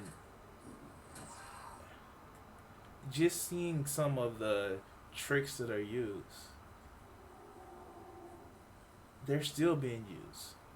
I was having a conversation with somebody in my leadership a couple of weeks ago where you see these companies loading up other companies with so much debt after they bought off and sold them off. And it's only a matter of time till these companies are lost. I'm starting to shudder to think that, damn, like, we get, like, is this what EA is doing? buying up studios and closing them off because they didn't perform well, and while they're closing them off, they're loading up with debt so they can actually say their profits are high? Or Activision, are they doing the same thing, closing down studios that aren't quote unquote making good games, but in reality are letting those companies die because of the amount of debt they may have accrued, and using these microtransactions to hide some of the other health of the companies? And you can probably say, well, they're being honest about how they're making their money, but quote unquote, so was Enron. But let's continue. Oh God, it's been an hour and a half, and I'm only 35 minutes into an hour. Okay. I'm sorry, I gotta speed it up. We encourage our people to do new things, try new things, experiment, step out. Begin by attracting the kind of people that are more comfortable in an environment of change.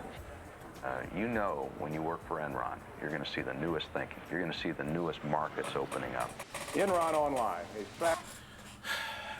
This whole idea of you have to be comfortable with change. Corporations has done that so much that why do we as workers have to be so comfortable with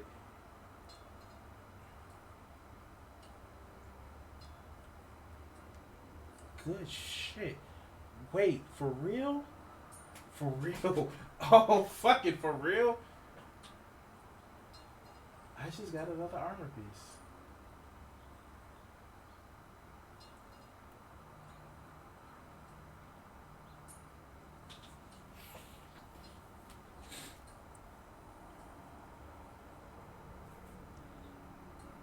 Damn it.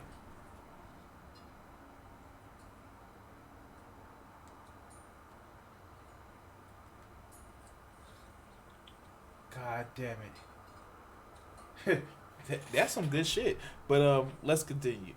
Yeah, corporations always want their workers to be changed. And you know, I don't know how what companies my viewers work at, if they're working or anything of that nature, but like you've seen it. You've seen it if you've been part of any corporate culture where it's like, yes, you have to be willing to change and change at the drop of a hat because change is real, and we need somebody who's flexible, and they want flexible working schedules, and they like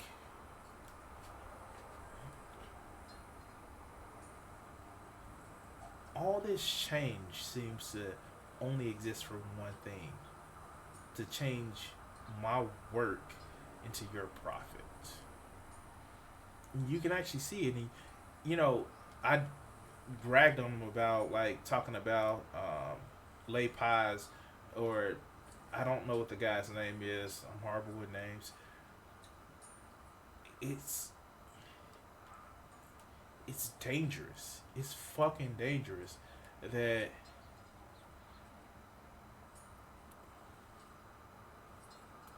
it's all about fulfilling their vices, fulfilling their needs of their own insecurities in order, and you're doing stuff that is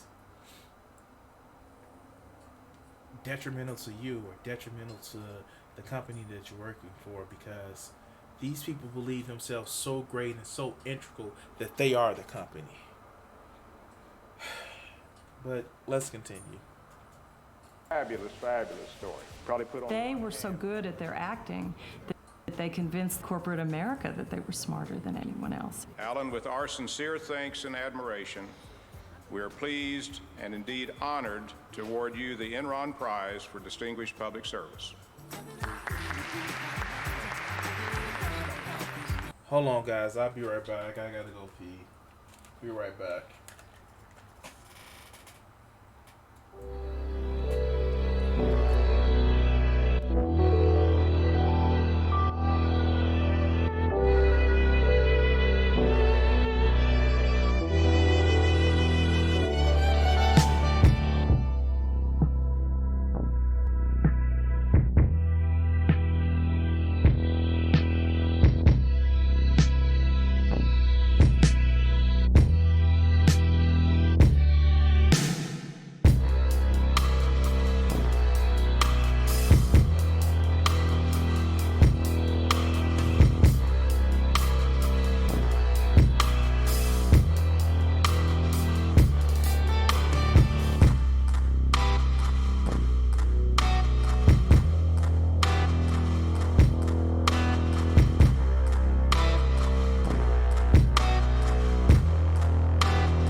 power business continues to grow up 25%. They continue to sell the company as being a very stable place where it could predictably increase profits 10 to 15% a year.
In fact, to get to those numbers, Enron was doing all sorts of questionable things, taking enormous risks. We like risk because you make money by taking risk.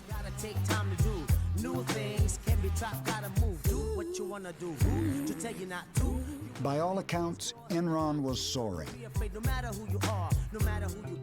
But in reality, profits weren't going up. They were headed in the opposite direction. Enron had vast natural gas operations all over the world. They had cost billions to build, and most were performing terribly. But in other places in the world, in India, great quarter and great year in India. Phase 1 of the bowl is in operation, generating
I've been muted for like since I came back from the back. But yeah, let's look at the downfall of this shit. So let's go. Power Phase 2 is financed and is under construction. My experience indicated there were certain places that you assiduously stayed away from, and one of them, as an example, was India. They built this power plant in India. Nobody else would do that at the time. They were terrified of investing in India. Enron did it, and did it in a big way. But Enron had failed to see something basic. India couldn't afford to pay for the power Enron's plant produced. Now, Dabhol is a ruin. Though it lost... Wow. So, they went into a market that nobody was in. Didn't think literally how people are gonna fucking pay for it because of reasons. And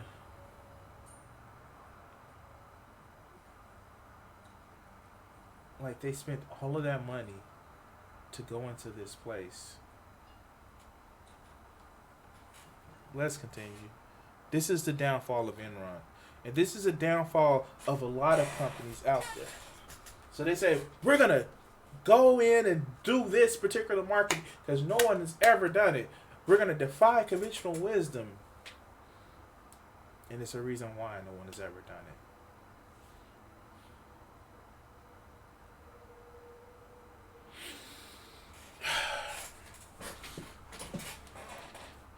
Let's go get some more creatures. Let's go. $1 billion on the project. Enron paid out multi-million-dollar bonuses to executives based on imaginary profits that never arrived. Where was the real money going to come from? Of course, the pressure was enormous. You had to come up with the next idea that would break through. Failure was not an option. A flurry of buyouts in the corporate world. The biggest, Enron, announcing a buyout of Portland General. The merger with PGE put Enron in the electricity business, and Portland General's position on the West Coast gave Enron access to the newly deregulated market of California. The merger, we think, it uniquely positions us to ultimately become the largest marketer of electricity and natural gas at both the wholesale and retail level nationwide. What brought all this on was with deregulation. They said that we would not survive unless we joined forces. Enron, I'd never heard of them until they were going to buy us. They slid in here, and when they purchased PGE, all the PGE stock became Enron. Just went through, stamped every one of them. I looked around me, and all the guys that were buying all this Enron, they were doubling their money. And that whole time since then, I put the maximum I could into my 401 and savings. Portland General, again, good earnings and cash flow. It's what they call in Wall Street a trust me story. People that had been gas pipeline workers that for decades kept all their money in the company because they thought it was as traditional and safe an investment as it had always been. And it wasn't anything close to that. Should we invest all of our... So, in this where the just seekiness actually starts to trickle in, you get these people who, by all rights, believe that, okay, we got bought out. Now start putting your money in the 401k. Start putting your money in the company this way. And man,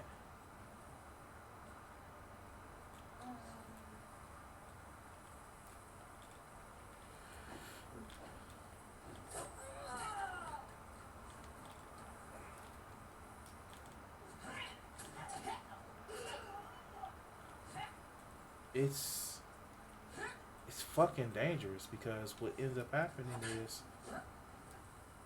you get these people who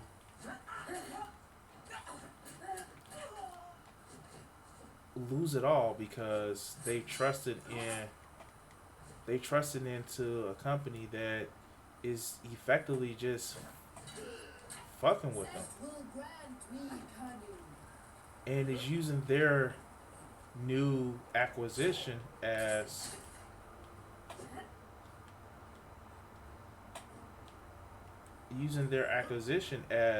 a way for them to make more money. And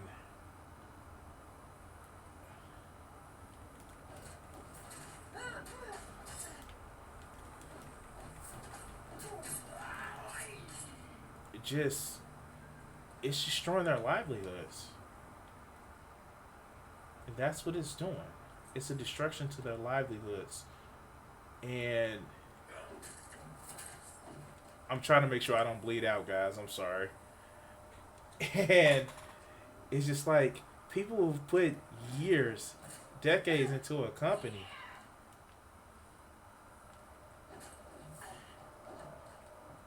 are now SOL because this company has effectively came in and sold them a bill of goods to say, oh no, you can trust us. You can really trust us. And you're gonna make your money back, and you're gonna double your money. And this is what corporatocracies do, and oligarchies do. And we don't see this we see this all the time. It's not like this is a new thing. But let's continue. 401k and Enron stock, absolutely. Don't you guys agree?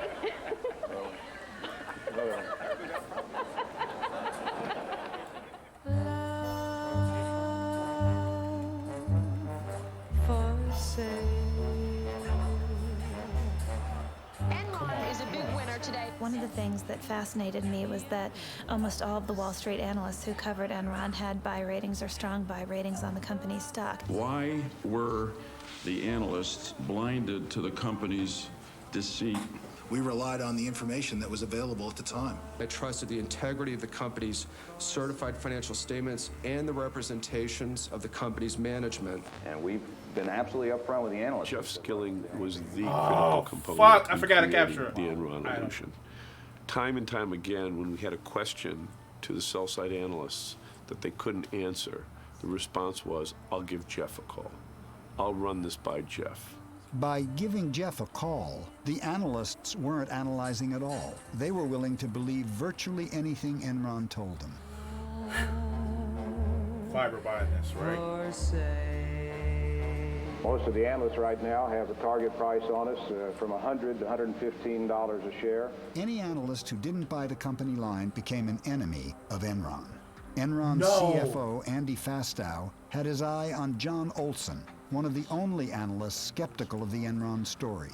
Enron loved analyst strong buy recommendations. Merrill was informed by Fastow, either you get somebody who is on board with us and has a strong buy recommendation and loves us at the same time, or we don't do any business with you. I knew that my days were numbered. This is an abuse. So, not only did Enron actually say, well, we're the best game in town, they actually went and forced others to actually follow our suit, do what we say, don't give us any resistance because we're the biggest game in town. They started using their size as a monopoly to say, trade with us, recommend that we buy. And this was all in parts of their scheme to make sure they kept that profit afloat. Make sure that they're not losing any money. Make sure they look as if they're actually being just as profitable as they can so they can get more people to dump in more money and cover the losses that they would have had. But let's continue. Merrill Lynch fired John Olson. Soon after, Fastow rewarded the bank with 2 investment banking jobs worth $50 million. Analysts were routinely getting large bonuses from the investment bank. $50 million! Good Lord, that's a lot of money. Now, every time I hear $50 million, I think of the Dave Chappelle thing. Now, mind you, he just made $60 million on a comedy special that has so many people divided. But, yeah. Fuck, I put him on the wrong wheel. Okay. That's the journeyman. Ah, here we go. But yeah. Made $50 million deal. Now, of course, in the early 90s, this was a lot of fucking money. It was a lot of fucking money. So much so that it changed their opinion of what Enron was and how they were. So, let's continue.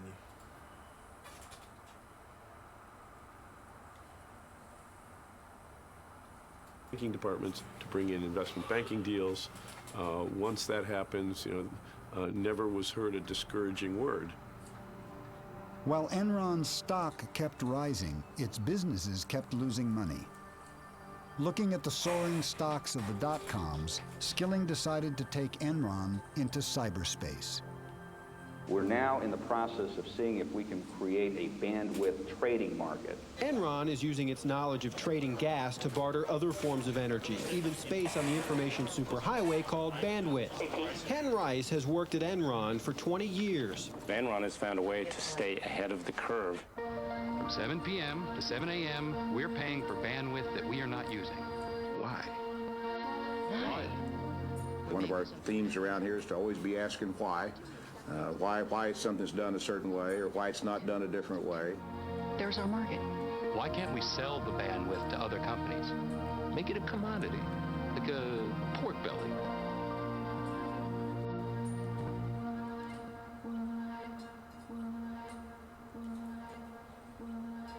Just last week, Enron. So, yeah, like the idea of bandwidth or increasing bandwidth, we can thank Enron for.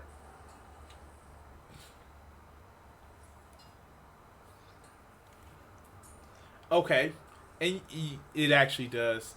Like, literally, I'm being facetious, but like, Enron is responsible for all the trolls on the internet. Haven't they done enough damage to the country? I'm being facetious and I'm joking about it, but this actually is true. Because they use the model that eventually other telecommunications actually use. They started that market. But let's continue. Enron captivated Wall Street with its bold move into broadband, teaming up with Blockbuster to deliver movies on demand. It was like being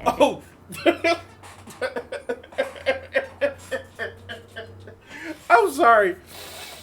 Oh, God. Enron and Blockbuster teamed up. Oh, God. Oh, God. Mind you, Blockbuster was killed by streaming video and next day videos from Netflix and shit like that. Oh, God. I'm not laughing at the people who lost their jobs, but the people who made the decision was just, like, totally shitty.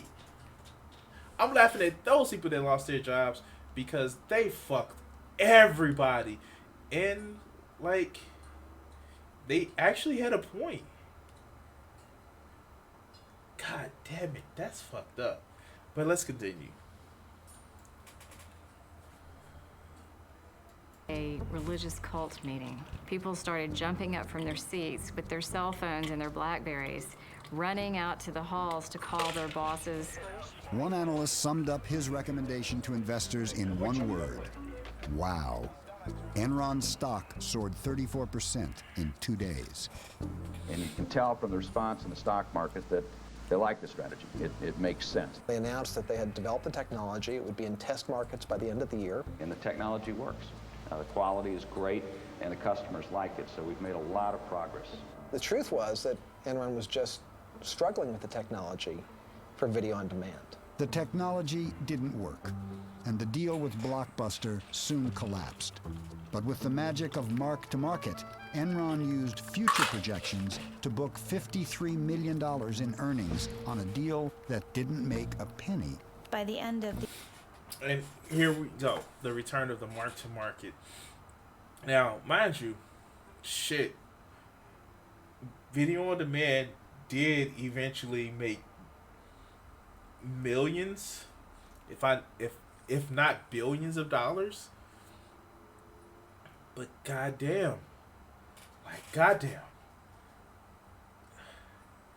how could you fuck this up so fucking bad? But let's continue. Hold on, I had a chat. I'm sorry. I'm mostly watching.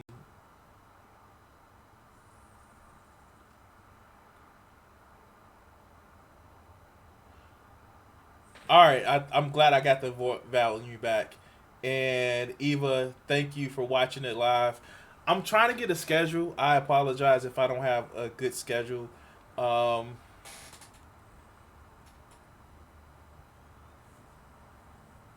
Jesus is Lord is in the chat. Thank you, Jesus is Lord. Thank you. But I'm glad you guys can hear me now. I did catch it. Okay, thanks. the year 2000, Enron was running out of ways to make the broadband business look successful. They'd tried every trick in the bag to try to create the illusion of a business where there was none, and the people who were working there were getting increasingly desperate. And fuck, I used to work for Comcast, and this is the fucked up thing about it. The broadband shit ended up working. I'm like, oh my fucking God. But they were losing so much money on the shit. This is why. Okay, hear me out. This is why technological advances, such as broadband, such as the internet, such as fucking space flight, need to be done with people that don't care about losing money, like the fucking U.S. government. The shit that we have for cell phones, we're literally would have lost money. This is why broadband service, broadband shit,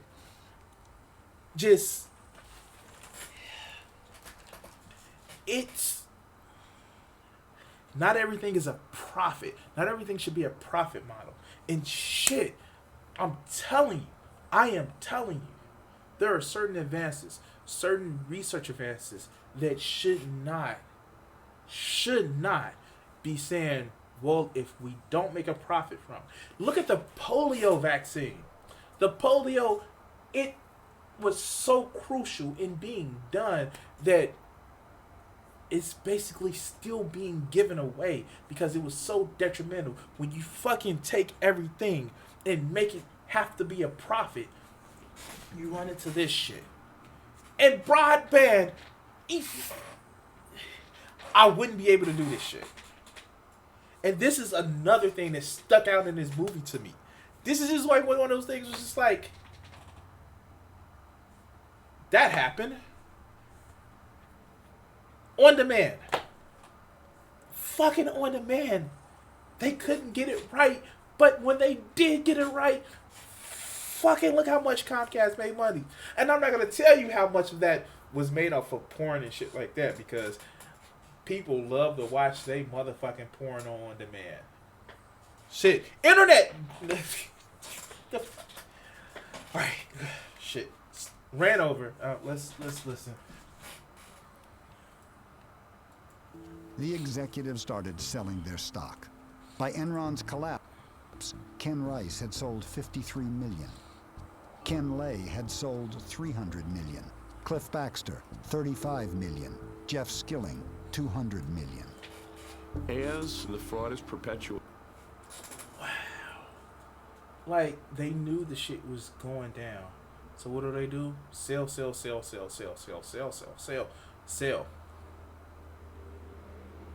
Because, wow. By the way, where's my motherfucking rope? Wait, where's my chain bindings? I know I had them. Not there. Where's my chain bindings?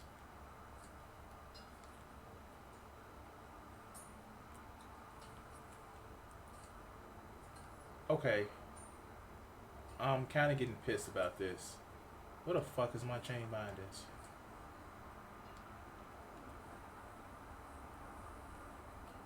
I can't find my chain bindings. That's just like... Hold on, guys. I'm sorry. Event log. Submit. Future meat is gone.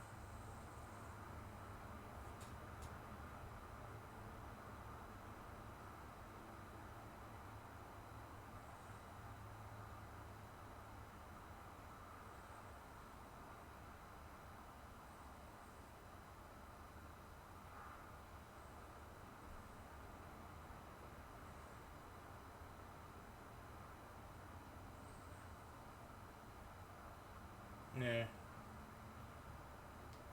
Oh wait, I can't find it. Anyway, but yeah. And then they knew it. And this is like, really, they should go on down for insider training. Like, complete insider training. But they didn't. Like, wow. Wow. The fuck is going on here? But let's continue. All the various lies and artifices begin to convince the ringmaster, if you will, himself, that it's this own bizarre reality. That in fact the fraud is the reality. The perception is the reality. And as long as you can keep the perception going on, it really isn't a fraud.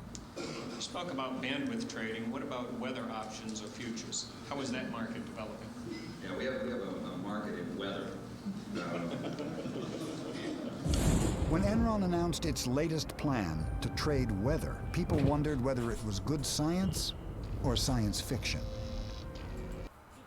Yes, this happened. Yes, this fucking happened. They tried to market good weather. Yes, they tried to market good weather. I'm gonna let you guys sit with that. They tried to market good fucking weather. That was the thing. That was the thing. Let's continue. Did the weather guys get punished here if the weather is wrong? I mean, they're predicting. Do you have any whip marks on your back there, Mike? Well, unfortunately, that's a good call. Jeff, as time went on, had a harder time admitting things were wrong. And I have to believe that, you know, when the lights went out at night, he knew what was coming.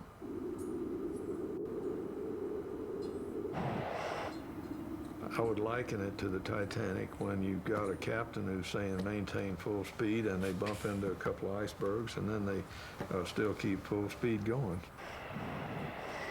So, yeah. They knew it was coming. They knew what was happening. They knew the failures that were actually heading down the pipeline, so to speak. But they kept the train going. They kept the party rolling, even if it means something detrimental for everybody. But let's continue. The captain of this ship, Enron, he ignored all the warning signs, and there were plenty of them. And the captain of the ship was? Kenneth Lay.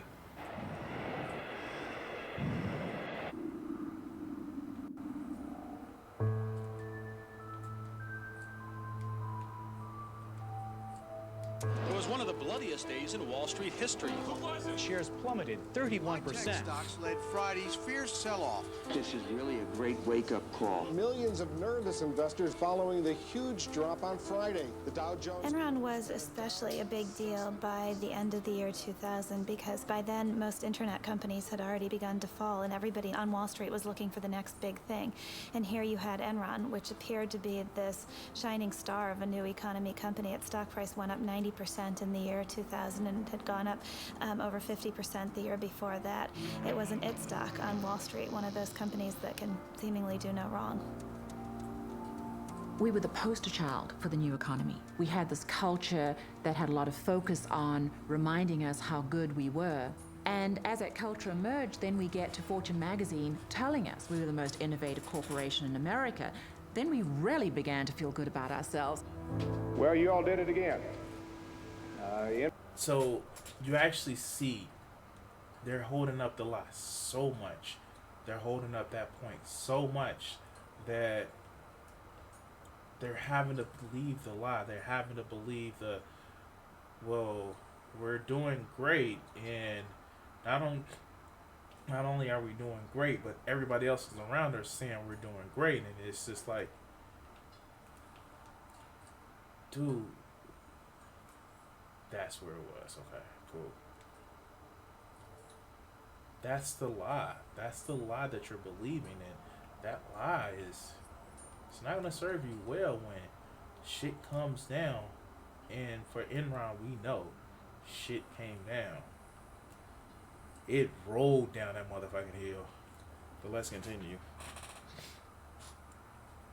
Enron was just recently chosen again for the 6th year in a row in the most admired company survey by Fortune magazine as the most innovative company in America.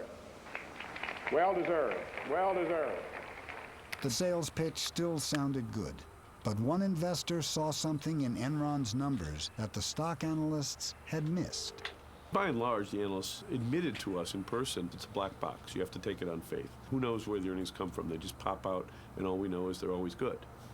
And I kept pointing out, well, yeah, isn't that the whole point of if it's a black box and it's there to fool you, the numbers are always going to be good until they're not. I'm not a beat reporter, so I would have had no reason. So, this is key. This is important. Where people are starting to question, why is everybody else doing so bad, but miraculously Enron is doing so well? And guys, pray for me. I'm about to go fight a fucking dragon. Let me take some roasted lunch. But let's go.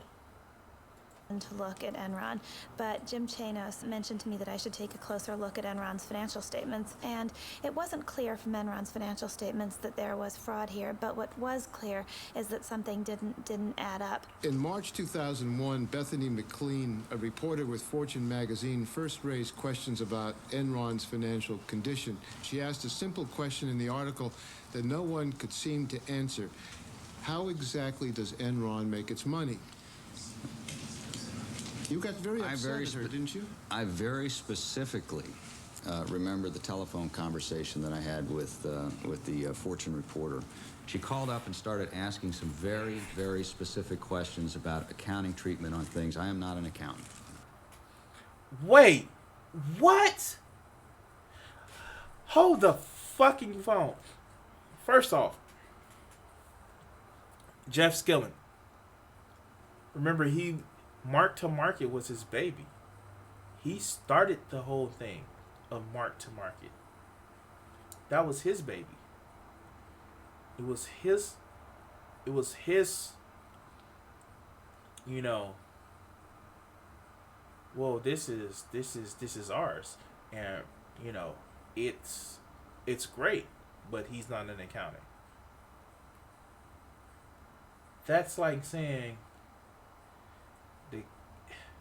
the kid looks like me, talks like me, acts like me, has my motherfucking name, and has my DNA, but I'm nowhere near related to him. But we have your picture of you conceiving the child. So it's a picture, and it's just like it's. I don't know. Like,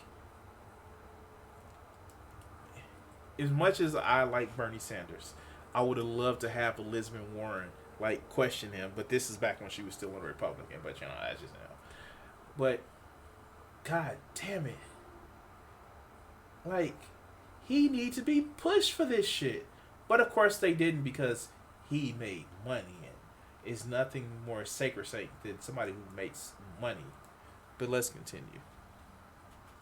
And I could not answer them. He became really, really agitated. He said that people who raised questions like this were just trying to throw rocks at the company, and that I was not ethical because I hadn't done enough homework. And if I had done enough homework, I would understand how off base my questions were.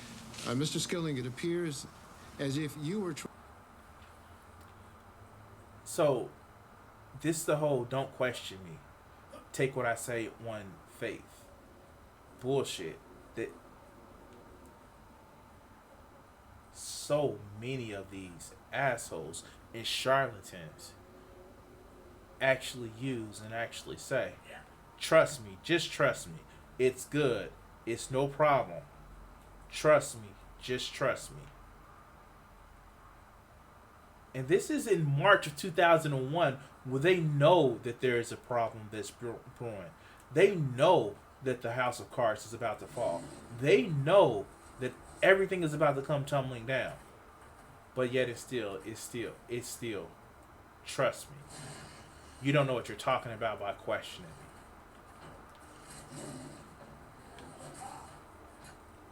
But let's continue. Trying to bully someone who was asking very basic questions about Enron. I said to her, I have got 6 minutes left before I have to be in a meeting, and I can't get into the details, and I'm not an accountant. And she said, well, that's fine. We're going to do the article anyway. And I said, if you do that, I personally think that's unethical. And the next day, our chief financial officer... Wait, it's unethical because you choose not to answer questions, and I'm a reporter. And this is some of the shit, like, obviously I have more liberal leanings, but, and you know what, I would get mad at a Democrat who said this, just publish what I say, don't question it. I would get upset about that shit too. You're unethical. You're fake news because you're reporting what I said. You're going to believe me or your lying eyes and ears. Trust me. This is a problem. That you're not listening to me with everything that I'm saying. Don't question me. What type of shit is this? When do you earn the right? Because you make money, you earn the right not to be questioned about some of the trifling shit that you may be doing? And at this time, no one was accusing Enron of actually doing shit underhandedly. It was just like, hey, these numbers don't add up. And she said it. She was just a beat reporter. She was just a beat reporter. And you see this ferocity of, wait, why are you questioning me? And we know what it was. He knew that things were going down. He knew that things are falling apart, and he just wanted to, why would somebody question? That's all this was. But let's continue. And our chief accounting officer flew to New York at Enron's expense to sit down, not with the editors, but to sit down with the reporter on that story and help her understand the questions that she was asking. And the next day, we sat in this small, dark, windowless conference room for about 3 hours going through the various aspects of the company's business. And I'll never forget this. When the interview was over, the other two executives packed up their things and had left the room. And Andy Fastow turned around and looked at my editor and me and said, I don't care what you write about the company, just don't make me look bad. And Fastow had good reasons for not wanting to look bad. There were these partnerships that were run by Andy Fastow that were doing business with Enron, and these were disclosed in the company's financial statements, but I didn't mention them in the story I wrote because I thought, well, the accountants and the board of directors have said that this is okay, so I must be crazy to think there's anything wrong with this. The story I ran was actually pretty meek. The title was, Is Enron Overpriced? But in the end, I couldn't prove that it was anything more than an overvalued stock, and I was probably too naive to suspect that it was anything more than that. And was her article critical? Yes, it was. Fortune magazine article that's out, the headline is Enron stock overvalued? Shit. The gist of the article is that Enron is sort of a black box, which, sorry, it's true. I mean, it's just difficult for us to show people the specifics of how money flows through, particularly the wholesale business. The entire reason that this analysis was done by Fortune magazine is because Business Week had a favorable article about Enron the week before. And there's this competition that the news magazines have, where if one says something good, the other one has to come and find something bad. So do you hear this? Do you hear this? This is quite literally saying fake news.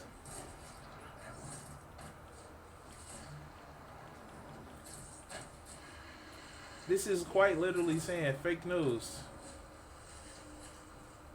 Because fuck you, Dragon. Fuck you. Ha ha ha ha. Fuck you.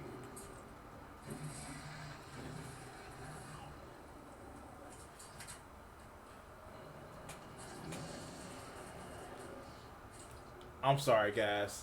This motherfucker thinks he...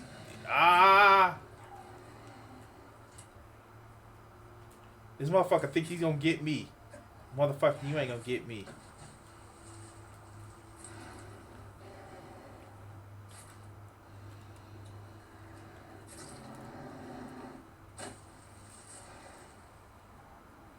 I'm sorry, guys. I gotta put this bed down. Yes. No, no, no, no, no, no. My Archie is gonna live.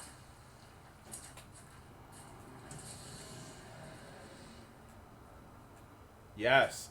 But yeah, this nigga is, this person is like no, fake news, fake news. We have the best to stock, and people are just hating. They're just hating because they want to seem like they have their competition. Fake news. Fake news. But let's continue. I think that was kind of the genesis of it. So the criticism, I think, is kind of ridiculous. When Bethany McLean at Fortune started analyzing cash flows, and she had this wonderful article saying, take a look at first quarter, second quarter, third quarter, and end of year cash flows. There's a reason she didn't invest in Enron, because the financials didn't make sense. But you have to be willing to say that the emperor doesn't have any clothes, and where have we heard that before? before? It's pretty powerful. We are going to unveil this morning a new corporate vision. Okay, you ready? 1, 2, 3. How's this? It's really hard to know when Enron first crossed the line into outright fraud, but there isn't any doubt about who the guy was who led them there. It was a protege of Jeff Skilling's by the name of Andy Fastow.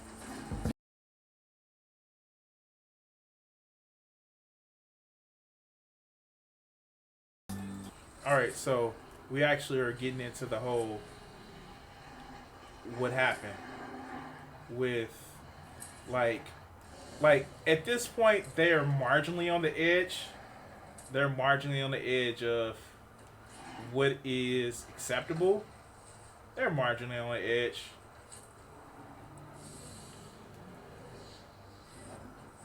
Now they're just going full throttle into the fucking breach. Shit.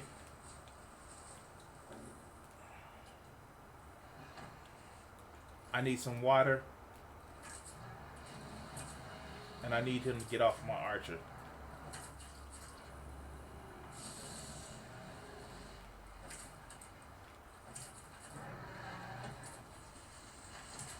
God damn it.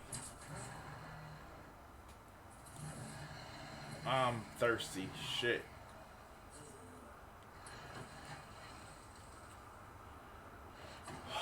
Shit.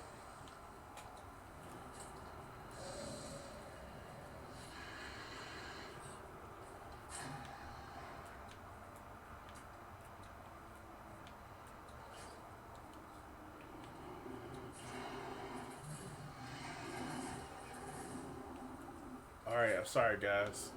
I'm just trying to save my Archer.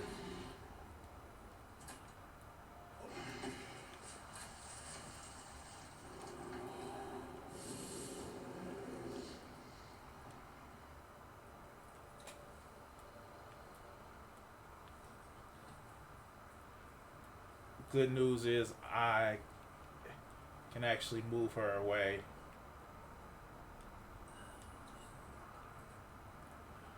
Thank you. Shit. But let's see this going. Andy Fastow was Enron's chief financial officer. His job was to cover up the fact that Enron was becoming a financial fantasy land. Enron essentially was losing money on a cash basis year after year, and yet it was reporting profits. So it was defying the laws of financial gravity, and the way it was doing it was with something called structured finance. And the maestro of all that at Enron was Andy Fastow. Andy was very young. All right, you know what I'm gonna start doing? I think I'm gonna take this off right now and just start playing again. But we've done, damn, 2.5 hours. This shit is amazing. So I'm gonna actually say we're gonna leave this off for today. I want to thank everybody who's watched. Thank everybody who's supporting my stream. Remember, like, follow, and subscribe. And thank you guys for watching.